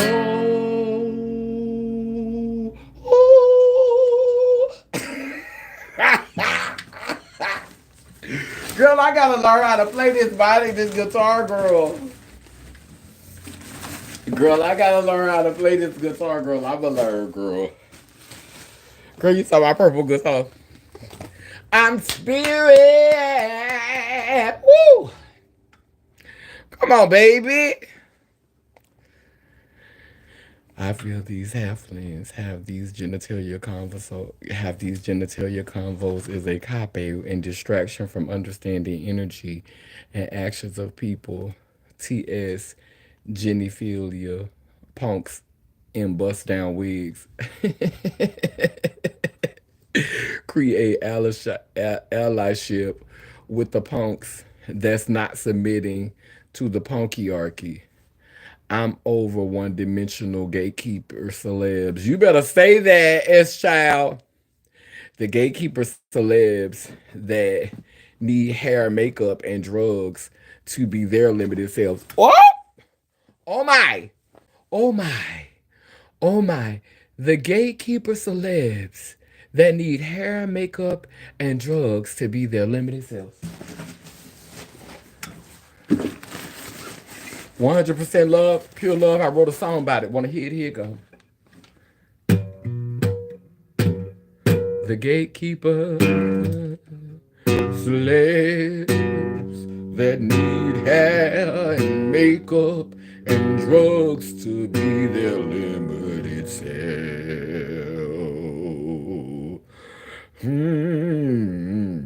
The gatekeepers that need the hair, the makeup, the drugs to be their limited selves. To be their limited selves. The gatekeepers that need the hair, that need the makeup, that need the drugs to be their limited selves.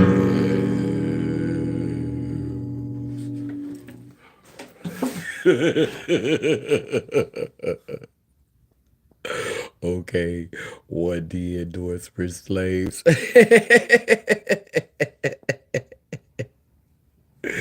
They just get higher pay for reiterating the false binary on the Netflix and Hulu Plus. That's why I'm not like, you're not getting me out there with the slavery talks, with the racism talks. You're not getting me out there because I'm telling you, I'm doing this work on wholeness. I'm doing this work on understanding myself. I'm not gonna say that I can't get caught up in a delusion. I'm not gonna say that I can't get distracted. You know what I'm saying? Because I am whole, a man, a woman. But I'm saying that that's not the goal. That's not the goal. That's not the goal. Unfair. Pateman. Pateman. Pateman unfair. Unfair particle. Unfair particle. Particle. Unfair particle. So I was working on this new phrase, and so it says uh non-fair non-fair particle. So that's how you say it, non-fair particle, non-fair particle. And so what that means is, and you can really hear it when you say it, non-fair particle. So I'm saying non-fair, like, bitch, there's no comparison. This is a pot of gold. I love me. I'm in love with me today. And I'm challenging myself this year to do more looks, to step into my sovereignty, to do more sovereign looks, and not have nothing to do with the male gaze or getting attention from men, or or getting some, well done from women, but just to love myself, and to that I say none fair. Particle. None fair particle. None fair particle. None fair particle means none fairs. I'm a pot of gold. I value me. I deserve to have value. None fair. None fair particle. Period. That's a new Layla word. None fair particle.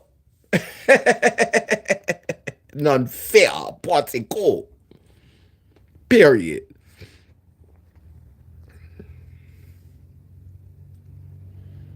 They don't want to go back. They don't want to go back to the cave. Oh, SJL.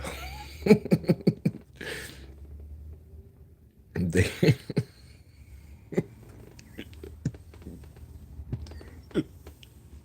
God, guys, forgive me.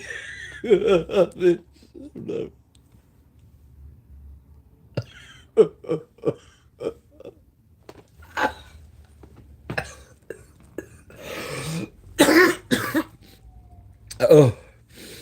And I could tell you didn't say it in a malicious way, like you were serious. That lady said they don't want to go back to the caves. Ooh, wait, they fight. I'm fighting for my life. What R. Kelly said? I'm fighting for my life.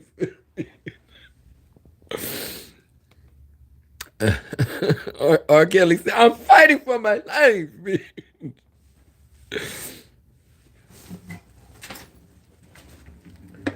They don't wanna go back to the caves, but I'm starting to question. They don't wanna go back to the caves, but I'm starting to question. I'm not looking for just the melanin.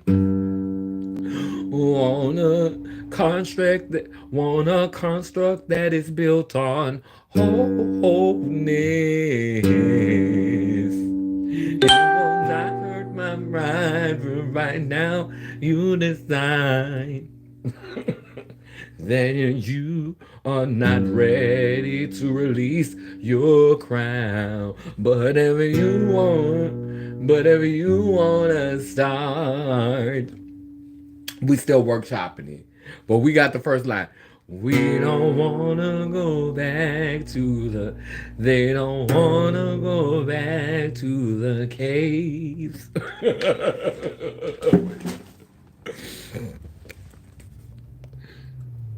You can't place this performative outrage trying to call out the problem that you're a part of. Come on, come on. Cis het privilege equals white supremacy.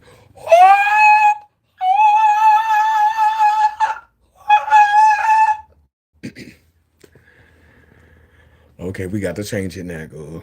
We got to change it, girl. We got to replace the pen, girl. Because you done outdid yourself, girl. You done outdid yourself. Cis het privilege equals white supremacy. Cis het privilege equals white supremacy. I said cis het privilege equals white supremacy. Cis het privilege equals white supremacy.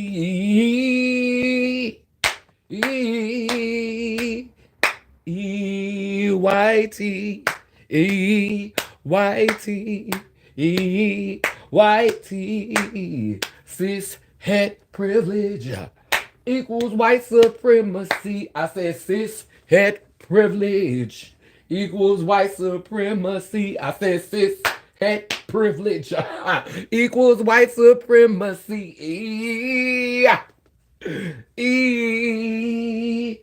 Whitey. Ow. Cis halflings want to convert this matrix into them being the new masses. Cis halflings. And see, it doesn't matter what color halfling you are, as long as you could perform cis het halflingness. Then the white folks might let you come up, move on up a little higher on the plantation, because they know that you looked at the script and you understand that the only difference is that I've got black skin and you've got white skin. But we're going to hold on to this binary toxic construct. We're going to hold on to it, honey. We're going to hold out. They say, Lord, help me to hold out. They say, Lord, help me to hold out. I'm trying to be a halfling today, and I want to be a halfling all day, and I want to be a halfling all my life. I pray to be a halfling, and I thank God that you let me be a halfling. And all my life, I pray to be a halfling. And I thank God that you let me be a halfling. Let me stop.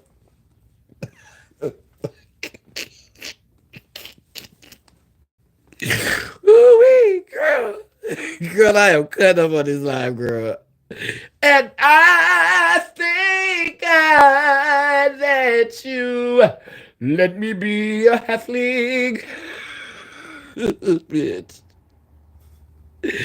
We six halflings want to convert this matrix into them being the new masters. Wait a minute. So you know the one that I follow? Girl, why he done started saying punks and punkettes? Girl, why the children saying punks and punkettes? The punks and punk and punkettes now, girl. We basically the halflings, DC comic villains, for simply choosing us. Oh, we are the villains in the halfling story. The whole ones. Oh my God, Goddess today, Anandia. We are the villains in the halfling story. The whole ones. The whole ones. were made the villains in the halfling story. The halflings were trying to confuse us all, even though it was right there, the proof. They came from nutsacks and vaginas. They came from both seed and eggs. Countless mothers and fathers, and those who did not subscribe to gender, etched into their very DNA. But the halflings had looked at the script given to them by the colonizer, given to them by their oppressors, given to them by the founding fathers of this matrix, and the halflings were determined to praise their good Lord, King Jesus. And along came the halflings. And when the halflings came, they called them demons. They called them wicked spirits. And they told them that they were doomed to the fiery pits of hell for embracing everything that was within them, their darkness and their light, their chaos and their order, their masculine and their feminine, their gay and their straight. The halflings were deathly afraid. And so they named them the villain in their comic books. Tell it, I have had people in my own community say she get too smart, and I say y'all like to stay stuck on stupid. Men gonna wanna throw they dick at us. Child, I literally, you can't be too smart because, evidently having too much of a brain is masculine as well. Oops, tell it pure love. They comfortable in peasant mode. Forever peasants. Forever a peasant. Ooh, yeah. It's like a nightmare. I'm pretending to be less and could have been more. And this is hell for me. Forever a peasant. Ooh, yeah.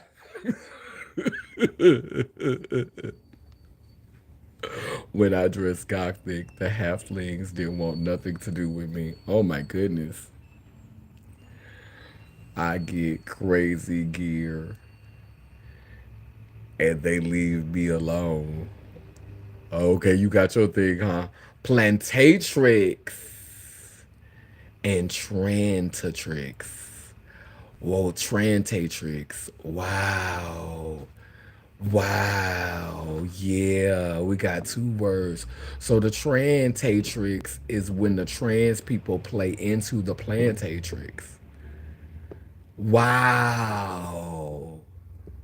Plantatrix is when the Plantatrix is when the cis people plan they tricks to play on the whole ones to try to turn you into a halfling. And Trantatrix is when the trans people subscribe when they act like cats, which is cis adjacent trans people. So the Trantatrix is the cis adjacent trans people, the cats, who play into the Plantatrix. My goddess God today. Plantatrix, Trantatrix. Wow. Plantatrix. Wow. Yeah, yeah, yeah, yeah. Punktatrix.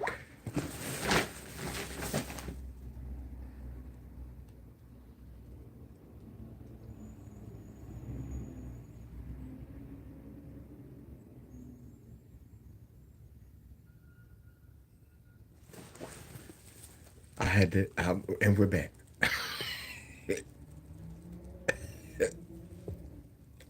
Punktatrix. Plant they tricks. Right. Plant they tricks. And it sounds like Plantatrix. Plant they tricks. Right. Plant they tricks. And when you look at it, um you get all that out of it. You get planned, you get plant, but you really hear when you say Tay, you hear they. And then you hear tricks, playing tricks, playing they tricks, and then plant they tricks. Depending on how you divide the word up, you can get plant or you could get plan.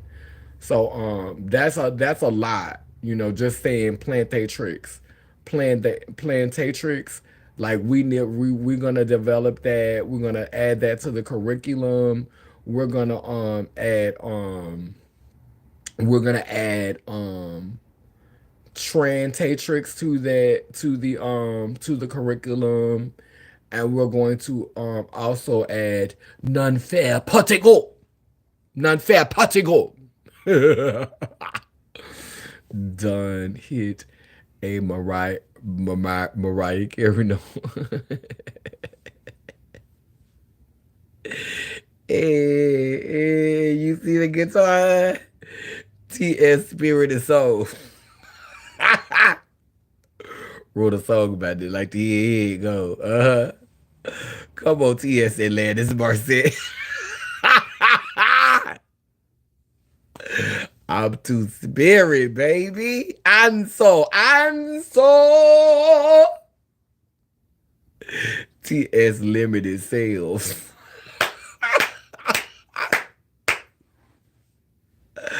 Wait a minute. What is this? NDVVYD. What is you that wrote 100% pure love? TS man and son.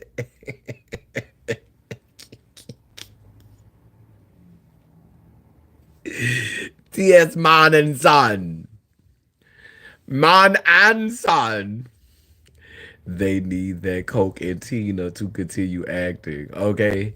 You gotta act like a woman and think like a man. It's a performance on all ends.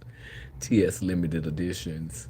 T.S. Barney with 20-inch lace. Oh my goodness. And 18 lashes. Self-love is the key to opening whole doors. Ooh. Wrote a song about it like the here it go. Self-love is the key to opening the doors. Whole doors. Self-love is the key to opening whole doors for me. Ooh, just you wait and see.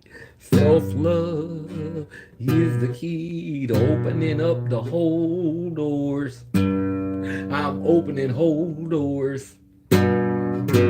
Self-love is the key to opening whole doors. Whole doors. You got to do a southern accent with it. Whole doors. Whole doors. Self-love is the key to opening whole doors. Whole doors. Self-love is the key to opening whole doors. Hey. Self-love is the key to opening whole doors. Not cornholes, but whole doors. Hey man, hey woman, lele.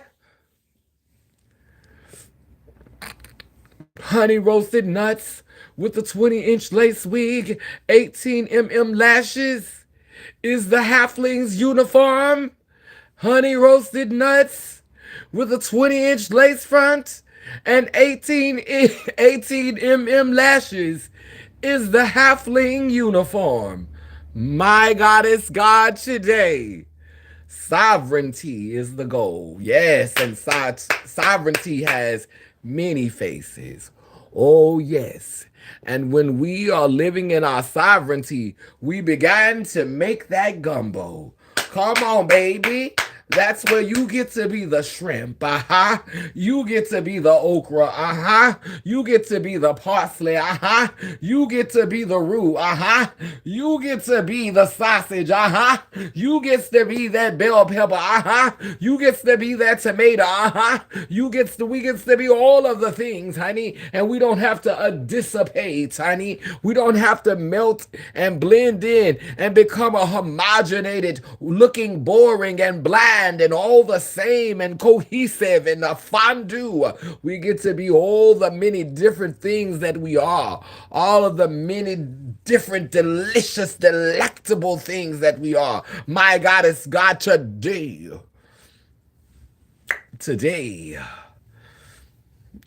with molded fur. Not molded fur, honey roasted nuts with molded fur. Wasabi flavored nuts. My God, it's gotcha J. Fake fur. Wasabi nut. Wasabi. Wasabi nut. What it was? Wasabi? Wasabi?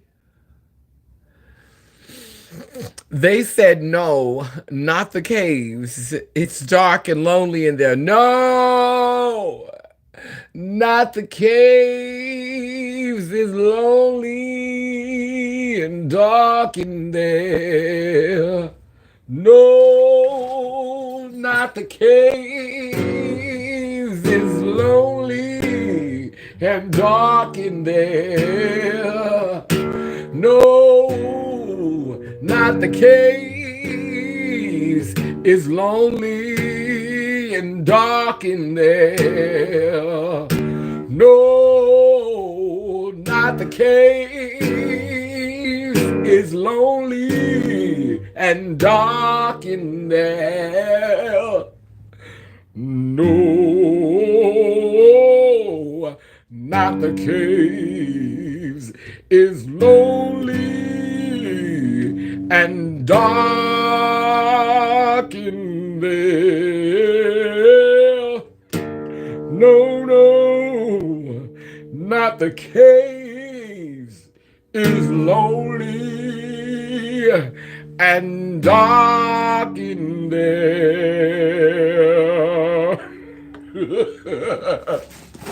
No, not the cave.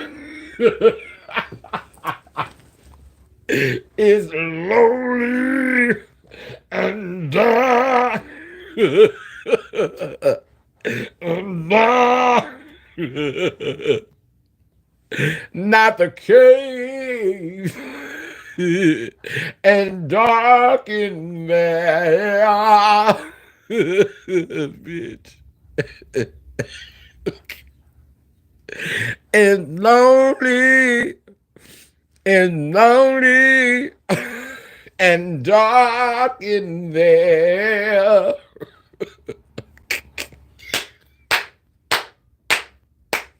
Bitch, I'm not to play with you, Nadia.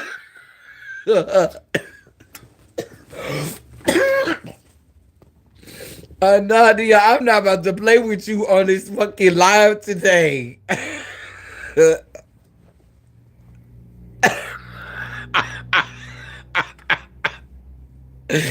No, not the case.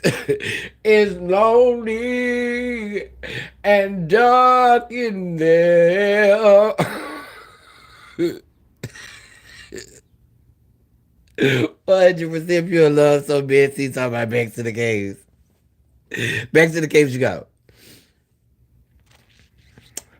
I knew she was going for the guitar.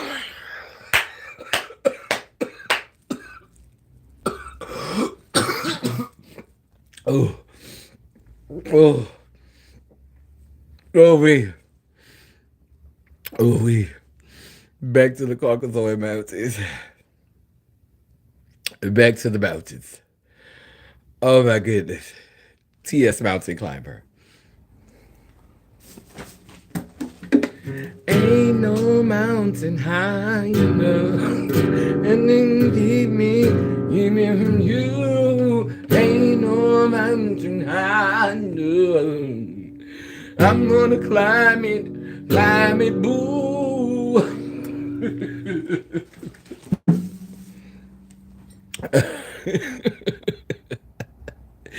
T.S. Rockbuster.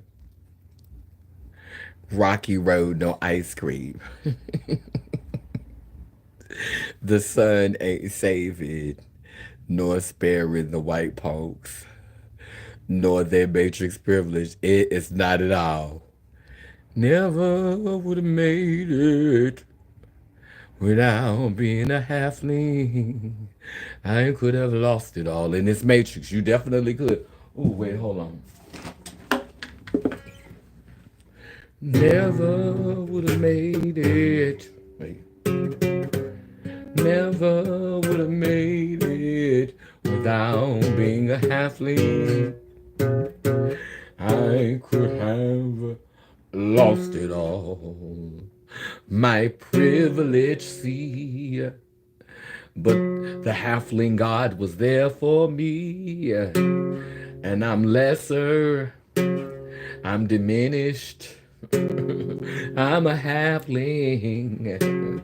And when I think of all the stuff my slave master brought me through, I'm so glad, though it's the white supremacy I held on to, said I never would have made it. Never could have made it as a halfling, boo.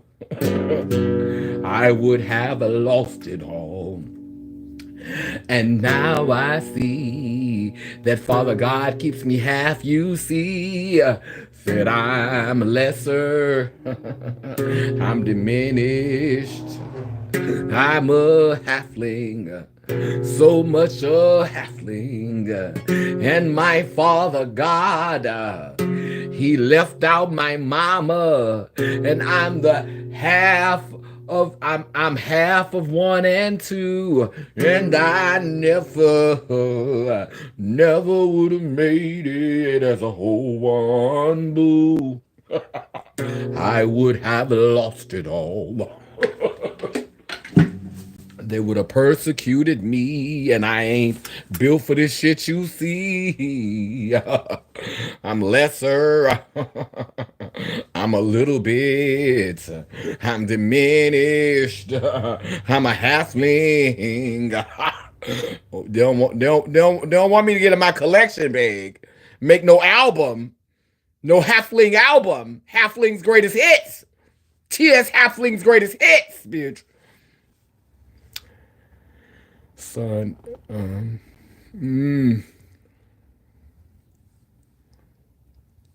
I know some sexy villains.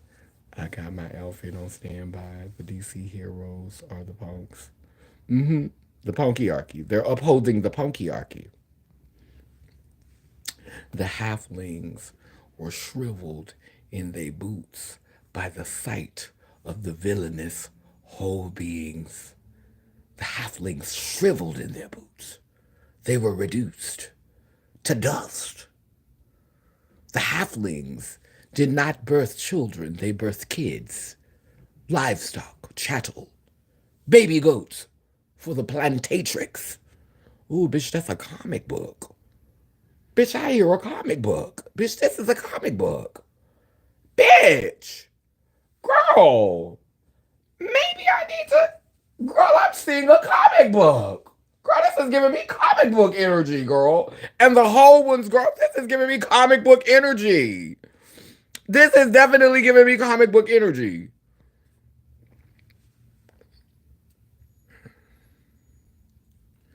The halflings were shriveled in their boots by the sight of the villainous old ones. They coming. They coming, Elizabeth. Hold. Doris.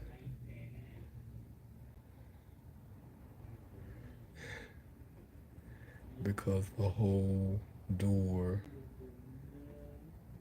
Hold doors. Oh, you were singing it. Because the whole doors love when you don't get down. Loves when you don't get down. Yes, honey. T.S. Stir my gumbo.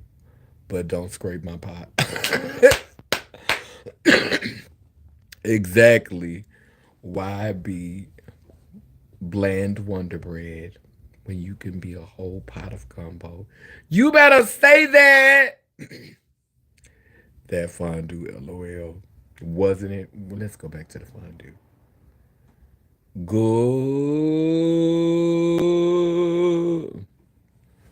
Molly, you're in danger. That fondue looks like excessive punk juice. Let's give me punk juice. The fondue is hot yeast infection. My God, it's got your day. Juices, Blake. Wait. Blake has said something. An old nasty yeast infection served hot and fresh. My God, it's got your J. Mucus. An old nasty bowl. Mm-hmm. TS Guitar Hero. Guitar Hero, good day. This was my damn game. But the user is Stretchy Balls. Good day, set perv. They don't play with my sister. Don't play with my sisters. Child, I ain't even get a chance to see what they were saying. Y'all got him out of here so fast. Don't bring that disease halfling foolishness I'm in here. Okay. Clip them balls like they did on girl, like they did on girl, like they did on girl, I finished Ruthless, girl, and I was mad. I'm glad she brought it up.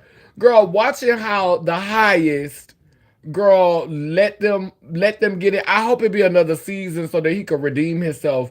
Cause girl, she was pregnant with the baby girl, and it's just watching how he sided with the men, and he was like, if anything is wrong with you, then he was gonna take it out on her, and he was gonna punish her if she had lost the baby. But mind you, she being stressed out, he losing it. He's not upholding his power, being strong as he should be. Like, she's dealing with a whole bunch of stress, and so they're gonna blame her for losing the baby and ready to wear her out for losing the baby when all of these men around you been making these mistakes and you ready to harm her and kill her, and for her to even be scared. But baby, it was such a gag though when they did the ultrasound and she found out she was really pregnant. Child, that was the gag. Because I was like, girl, as many times as she done had this man, and I know she not using no condoms with the highest. The highest want that naked head. He busting in her baby. He was busting in them guts. So I'm like, girl, why you not pregnant yet, girl? As many times as you done had the highest, girl, you would think you would be pregnant by now. And girl, lo and behold, girl, when it was time for the ultrasound, she was pregnant, girl. It was certain parts I was fast forwarding past. Like, I really wasn't here for like the FBI conversation. Like, I really wasn't here for like the FBI conversation. Like, they could miss me with that. So like a lot of times on the FBI conversation, I was kind of like just fast forwarding it, chill. I was fast forwarding it. But yeah, yeah, girl. I was just like, girl, y'all is doing too much, girl. It's like the FBI conversation was just really legit, just repeating, the stuff that was going on the so certain storylines that I wasn't interested in, I would fast forward it past. I was very interested in Ruth and the highest storyline. So every time Ruth and the highest were together, I wanted to hear what was being said. Every time Ruth and Daikon was together, I was interested in what was being said. Every time Ruth and Bonnie closed this door back because I think one of the cats opened it. And every time the one who did the books, you heard me, baby? Oh, you got your headphones on. Bonnie, close the door back. Because I think one of the cats opened it. Thank you, baby. But yeah, I was interested in the narrative with I was interested in the narrative with um what's her name? The one who do the books. I can't think of what her name was. I liked that her narrative. I liked that Manny narrative, and I liked the Zayn narrative. Now, what was crazy was there was a lot of raping, like a lot of graping going on here. And I don't know, I felt guilty because I was sexually stimulated during some of the grapes. And it was like, girl, because they was fine, girl, and it was like grapings, and I'm like, girl, why is you getting hot, girl, when a graping is happening? And girl, I just want to hold myself accountable, girl, and that just goes to show you how they can play on us mentally through visuals, because it's like literally these is grape scenes. It was a lot of grape scenes, girl. And girl, I'm getting hot, girl, because girl, they showing you the bodies, girl, these sickening bodies with these big old hard pieces, girl, running up in these smooth booties, girl, these smooth cakes, girl, these smooth young cakes, girl. Girl, smooth cakes, girl, smooth young cakes, girl. Getting big old pieces in them, girl, with bodies, girl. And I'm like, girl, why am I getting hot on these grape scenes, girl? This is just like, Tyler Perry, why are you doing this to me, girl? Tyler Perry, why are you? Uh, ooh, God gotta forgive me. Ooh, ooh, ooh, I won't be afraid to touch myself. God gotta forgive me. Girl. Them balls are contaminated. T.S. Halfley's greatest hits. 2025 Layla Layla comic book series. Yes, honey. Yes, honey. A manga. A a manga would be lit. uh, okay. What is that? That would be the name of the person, the character, a manga. TS fondue contamination. The highest snip that fine. Yes, he did. Oh, that thing was so fine. Oh, that thing was so fine. He ready to slice Roop up with the quickness, but spare them punks. Right. Girl, I lost respect for him towards the end, girl. I was like, this no, baby. Hold her down. Go out there and be her a warrior. Redeem yourself. Like, cut up behind her. Don't play behind her. You say you love her, cut up behind her. She keep restoring you and bringing you back to life and doing all this stuff for you, singing to you, taking care of you, bathing you. Like she is really, really, really being your rock and letting you reduce her and belittle her. Like she's doing all these things. Like she literally had brought you back without the medication, without your psych meds.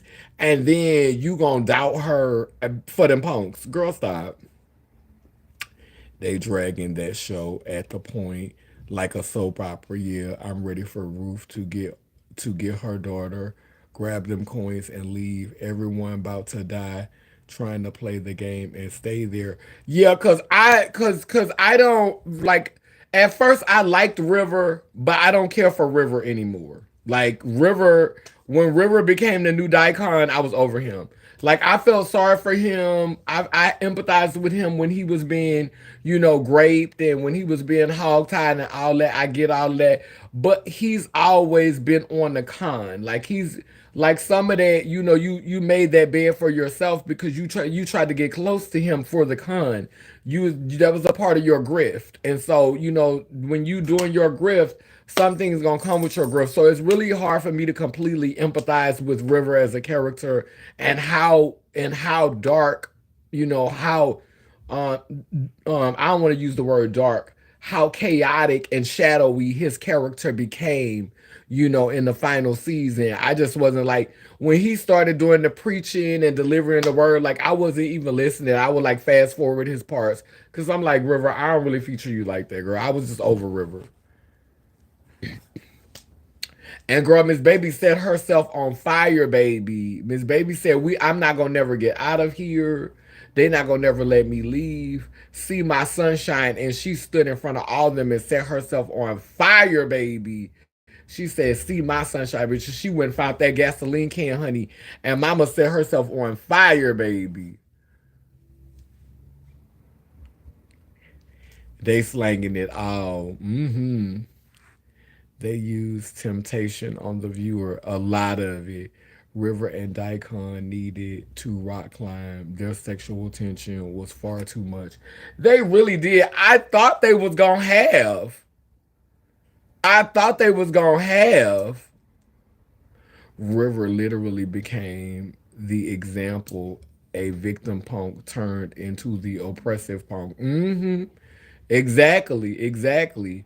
I lost respect for River when he got that mama killed. Yeah.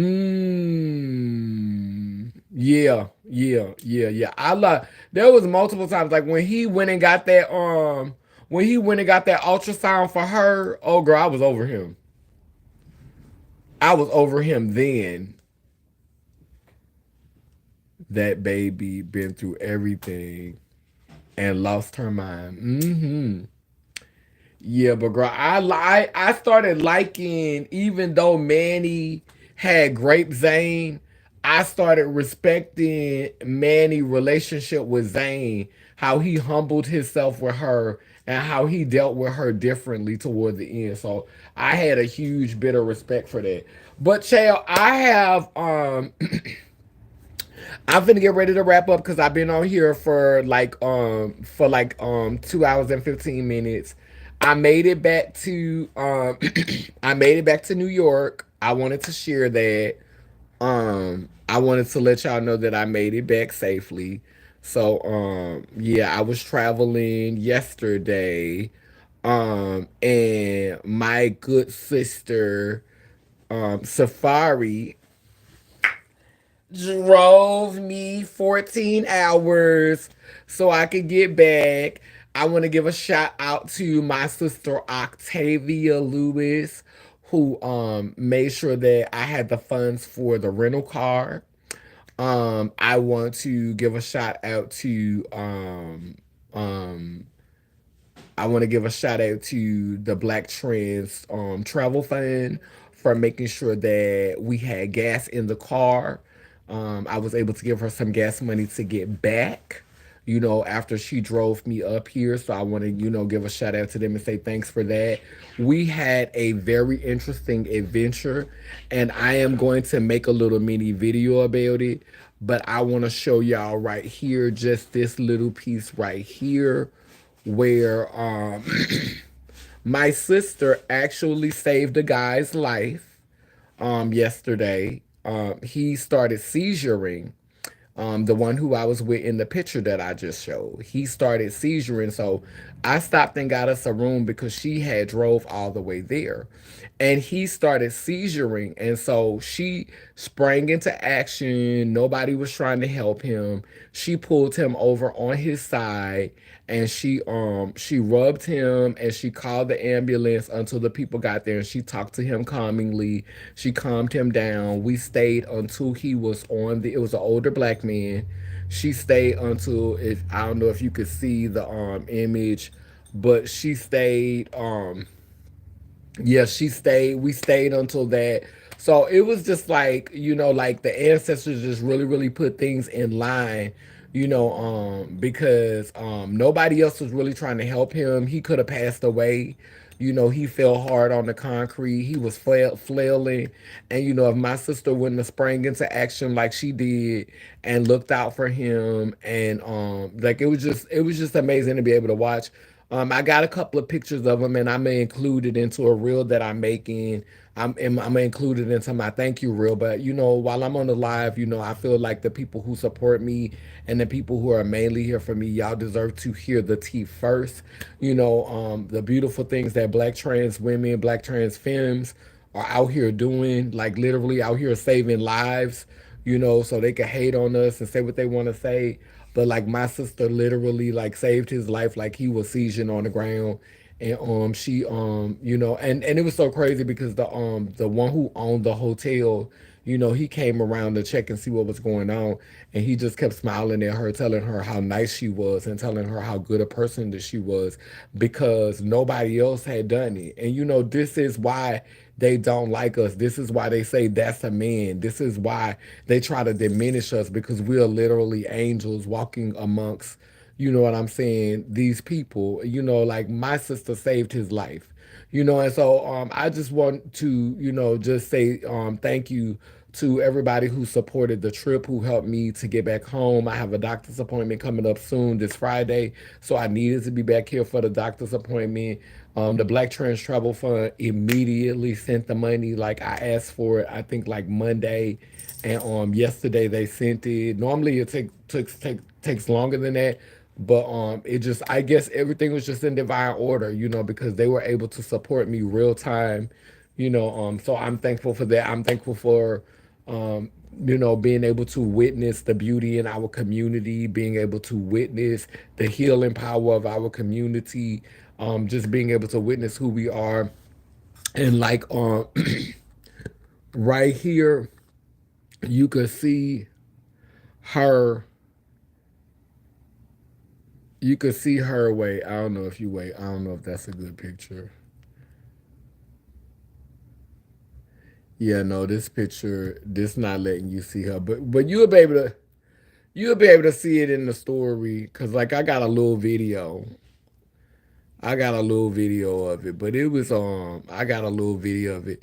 We went out to the club last night, and we had like a little cocktail when we made it to New York. We went and got us some food. We had us some rasta pasta. And we had us some rasta pasta, and we had us some strawberry daiquiris. It was a little celebration drink when I got in. But yeah, I need to go ahead and clean up, y'all. I need to finish cleaning up, and I want to get started on my vegan gumbo today. So I got a lot more stuff to do. Tomorrow I'm gonna be doing some more cleaning on the house. I decided that I'm going to write one grant. I'm not going to write the grant for I'm not going to write the grant that I wrote last year with the person who shall remain nameless. I'm not gonna apply for that grant, even though they're doing it like 3 times this year. I'm not gonna apply for that grant. But it's one grant that I did apply for last year and I got it. And they sent it to me again. So I will probably apply for that grant. If I get that grant this year, I am going to do the same thing that I did last year. I am going to contribute to, I'm going to look out for a couple of my moderators, who have been really consistent, who showed up for me. And of course, I'm going to do things for community, but I want to be able to, help. I want to be able to work with some of the people, um, do something special with some of the people on my life. So, if I get the grant this year, or when I get the grant this year, because I'm claiming it, when I get the grant this year, I'm going to contribute back into my virtual community, my moderation community, and I'm also going to do some things with my physical community. So that's the only grant that I will apply for this year. That will be a group grant, because there's been so much phenomenal things that I have been seeing from my siblings and community, from my fellow whole ones, from my purple ones. And if I see an opportunity to bless us, then I'm not gonna let my ego and me being mad at the community cause me to not take an opportunity that I can have to not only pour into the work that I'm doing, but also pour into the community around me. So I'm not gonna let my pride and my ego get in the way. But I'm not gonna be around here filling out a whole bunch of grants because I really don't even like the process. I saw that the Trans Justice Fund application process had changed a little bit. And to be perfectly honest with you, I was just a little bit disheartened about what the application process looks like right now. Um, but I still think that they're an amazing funding source. I'm grateful for all the years that they're funded me. So I don't have anything bad to say about the trans justice funding, but I just think that the process has become a little bit more daunting, and you really honestly have to, um, when you are giving funds to people, um, I think that board members, I think that people who are screening, instead of just making the application more rigorous, or um, instead of making the application process more rigorous, I think that um maybe, like, I like the idea of splitting up the grant filing opportunities so that you don't have to be overwhelmed with all these applications coming in and this small group of people dealing with it. I do like the idea of breaking it up into segments, but I do think that you need to really um like if you've been funding people, and you know you've been funding them, and you know you have observed their work, you've paid attention to their work, that should always be that should, to me, should be the standard. Like, you'll know a tree by the fruit that it bears. You should never start putting these stipulations on people who you literally see. And I'm not speaking for myself individually. I'm speaking for all of us in this community. If you see people who are doing this work, and you know they're doing this work, and you know they're out here doing this work because you see them doing this work, you see them showing up, you see them speaking out, you see them teaching, you see them advocating, you see them at the groups and the planning council, you see them doing this work, there should not be a rigorous process to get funds.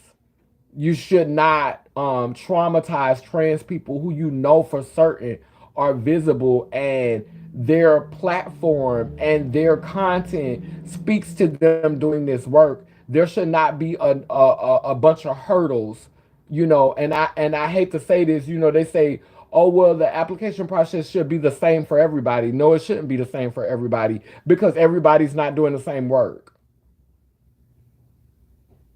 Everybody's not invested the same. Like, I never understood that they call making things fair, having it. That's just not how, that's not real. To me, that's not realistic, because I'm not going to set up the same limitations and the same boundaries.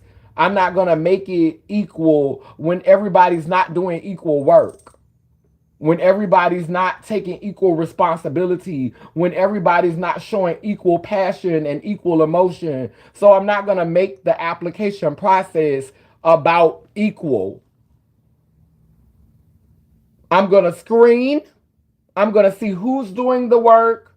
I'm going to see who's impacting lives, who's uplifting, who's advocating, who's being visible, who's talking, who's doing this work. And that is how the application process is going to happen.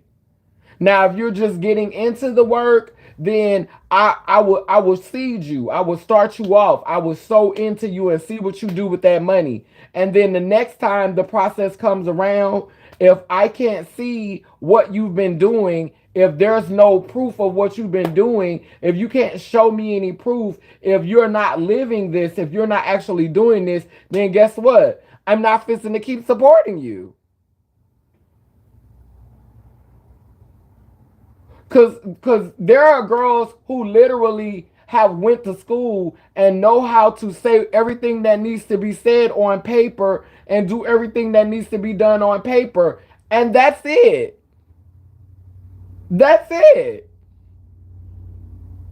The grant is beautiful. You said everything that needed to be said, and you said it exactly how it needed to be said. And that is the extent of what you do in community. Every year you write a grant using the education that you earn to take money from community and do nothing with that money. You went up, you set up on that plantation, you got that paperwork, you got that indoctrination. And so now you know how to sit in front of a computer and effectively sit in front of that computer and paint that computer and write up this perfect grant. And then once you get them coins, you ain't gonna do nothing with them but take care of yourself.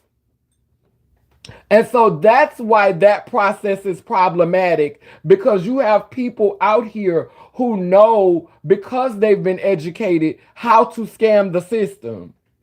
And so you make it harder for people who have not been indoctrinated, but who are literally out here doing the work. And y'all see it.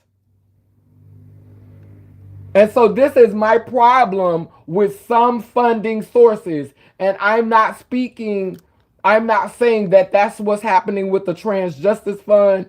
I'm just saying that I noticed there have been some changes in how they're funding. And I just hope that in the future, they will consider, because that when they started, that's what they were about, And so, the more funding you get, I understand stipulations, funding sources are asking for certain things, but baby, know your people, know the people that you're funding. Don't just read over the application and be impressed by the application and be like, oh, okay, I'm a I'm gonna throw 20,000 at this. I'm gonna throw 30,000 at this because it was well written. Because sometimes that's all you gonna get is well written. I'm so tired of well written. I need some well action. You spoke really well. You wrote really well. The grammar was lovely. But where's the action? Moving along. I'm gonna get off that note.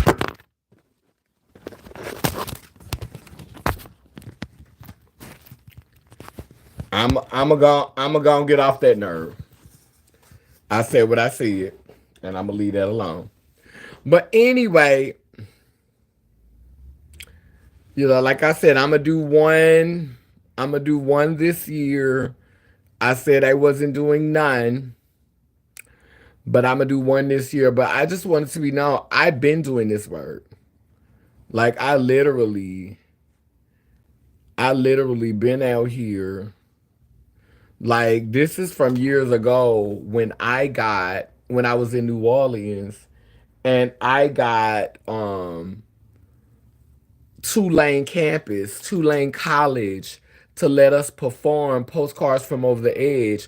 This was my connection. That's my trans brother, the one who actually has Solomon now. I call him my baby daddy because he ended up getting Solomon, which was the last dog that I had, which was the last dog I had.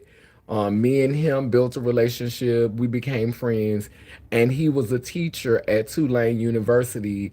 And I secured funding with my no education having ass, with my no college degree having ass. I secured funding, and we were able to do the production, which I helped to direct and write on Tulane campus, and I got the whole cast funded. And this was years ago. So, sweetheart, I've been doing this work. I've been making this happen. I have a archive of delicious receipts. And everything that I do, I don't post. Everything that I do, I don't share. Because sometimes I be like, child, this is up on the plantation. I don't share everything. But trust me, I'm going to start sharing it because I feel like the children need them receipts. I need to remind these children. Don't have me out here begging for scraps and begging for support when y'all know I'm doing the work. Do I need to pull receipts? Oh, okay. Because I can. I can. The first, look, don't make me do my Sophia the first. The first deeply melanated trans person with no education to have their work viewed on a college campus, multiple college campuses in Louisiana. Don't do it. Don't do it, Fed. Don't do it. I taught a class at another they booked me to come and teach a class in Hammond at a community college. Yes, ma'am. And I taught about Laylim Layler. So yeah, I got that receipt too. I showed my art, sculptures, passed it around the room, let the students see it. Yeah, been doing this. This ain't new. Don't have me jumping through no hula hoops for no funding. Y'all legit, like not even trying to be cute. Y'all legit, like legit somebody should just be like saying here. We already know what you gonna do with it here, baby.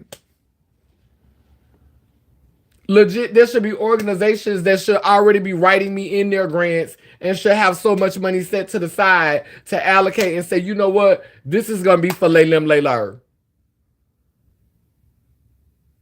And then at the end of the year, Laylim Laylar, baby, fill out your W-9, or look, you know what? This is a gift.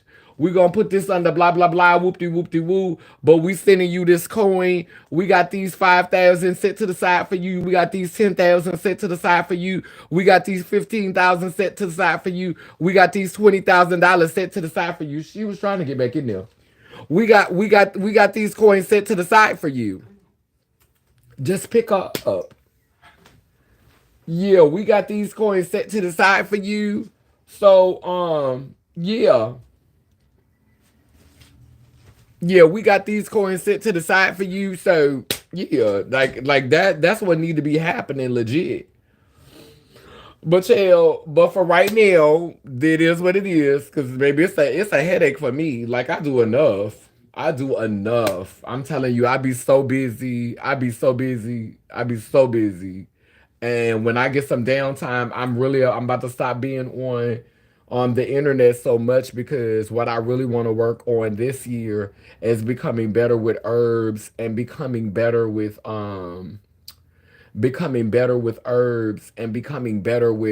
tinctures and medicines. Like I want to work on becoming better with that. So I'm going to be spending less time on the internet. I do want to have after I do my fast, I want to start my Zoom call, and I think I want to get down to the point to where I'm doing like 2 big lives a month, and then I'm gonna be like recycling content from those lives. Like I'm gonna do long lives like I'm doing now. This is not gonna happen this month, obviously, but that's definitely what I'm moving towards. So I will not be just doing lives every 2 or 3 days or doing lives all the time. I'm gonna do some really important lives. I'm gonna do like really big good lives, probably like every 2 weeks. A long live, and then I want to have my Zoom call. I don't know how many Zoom meetings we're gonna have yet. I think we'll start off light with the Zoom, and we'll just shoot for one Zoom meeting a month first, and we'll see how that goes. And then we may get to the point to where we have bi-weekly Zoom meetings. But again, it's about not overextending yourself, and also being able to root yourself in things that are going to help to be of use to the nation, to the work, to the art, to the advocacy, a man and woman. So that's very important. And also just making sure that I can show up for, tangible people in community, being, there's an event coming up, you know, where I'm gonna go to this weekend is gonna be my first event I've been going to back. One of our elders, she having her fish fry. So, I'm gonna go to that and support her in that. Me and my daughter is gonna go to that. Me and a couple of my daughters is gonna be there. So, I'm excited about that. It's gonna be my first event since I've been back in New York. And it's a black trans, guided event. So I'm excited about that. But yeah. So let me get back to cleaning up. Let me get back to getting it together. It's not much I can do because I ordered like some dressers and some trunks, and so a lot of that stuff is gonna have to go in these trunks. But I was able to put up some of my art on the walls, so I am excited about that. Y'all will get to see that later. But I did put up the paintings that I brought. I decided not to bring all of my art from Atlanta, because like all of my art that was on the walls there, I left it on the walls because the ancestors was like, don't take it down. But I did bring a lot of my canvas art that I did while I was there, and it was multiple pieces. So that room over there looks really good now. It's kind of giving you like art gallery, like it's giving you some art gallery teas. So I'm really excited about how the space is coming along. I'm just very excited. But anyway, yeah, child, I've been on here for almost 3 hours. I love y'all. Thank you everybody who supported the chat today. Thank you, S Child. Thank you, Anandia. 100% pure love. Thank you, Aaron. Thank you, Thinkstress, for coming on. I don't know if Thinkstress stayed on today. But yes, and let me see. Is that everybody who passed through? Thank you for the trolls coming on here and getting booted off the live. Yeah, cause you know y'all keep my y'all keep my moderator sharp in the chat. So thank y'all for coming on, you know, and getting booted off the live. And that's one period. But yeah, so you know, we always gonna come on here and talk about this American dream, honey. We're gonna talk about this. We're gonna talk about what's going on, not in Whoville, but in Halflingville.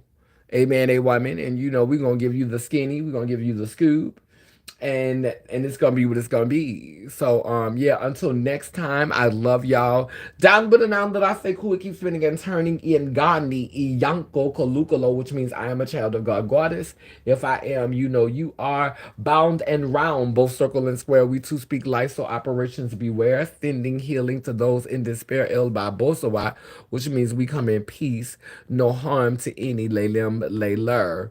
Remember, you don't have to be filthy rich to stand on business. Thank you for the purple hearts in the chat. I love y'all, and I will holler at y'all close to the weekend. We definitely gonna do some content at the fish fry. I'm gonna do a mild interview with my big sister, you know, at the fish fry.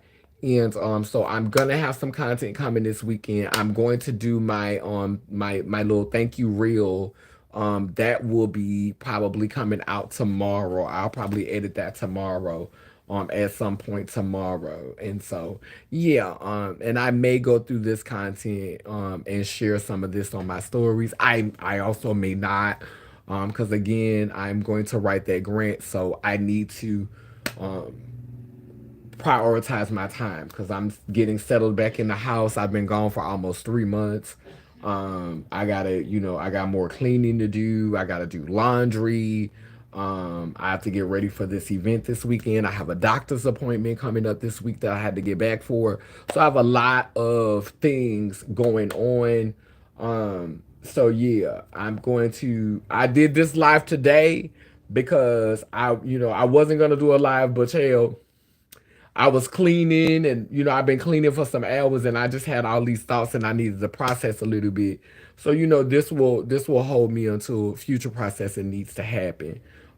Yeah, like I said, I know that event is Saturday and I got the doctor's appointment on Friday.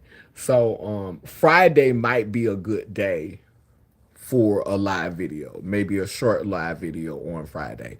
But it's definitely not going to be tomorrow because tomorrow I've set that day to the side to work on finishing cleaning my home, getting my house settled in, and also working on that grant. And I think I might lay up tonight while I'm laying in the bed, edit the reel that I told you I was working on. So yeah, that's it pretty much. But like I said, I love all y'all. Thank y'all for supporting Laylim Layler Nation. Thank y'all for being whole, and thank y'all for seeing the vision. Love, love, love y'all. We gonna get through this dream. We gonna get through this nightmare. We gonna keep waking up the ones that's ready to be woke up, and the ones who want to stay asleep, baby. We gonna let them sleep. Go ahead, baby. Do you, but don't complain about the other stuff that's going on if you continue to do you. And that's all I got for y'all. Love y'all. Purple ones rise and the gray ones too.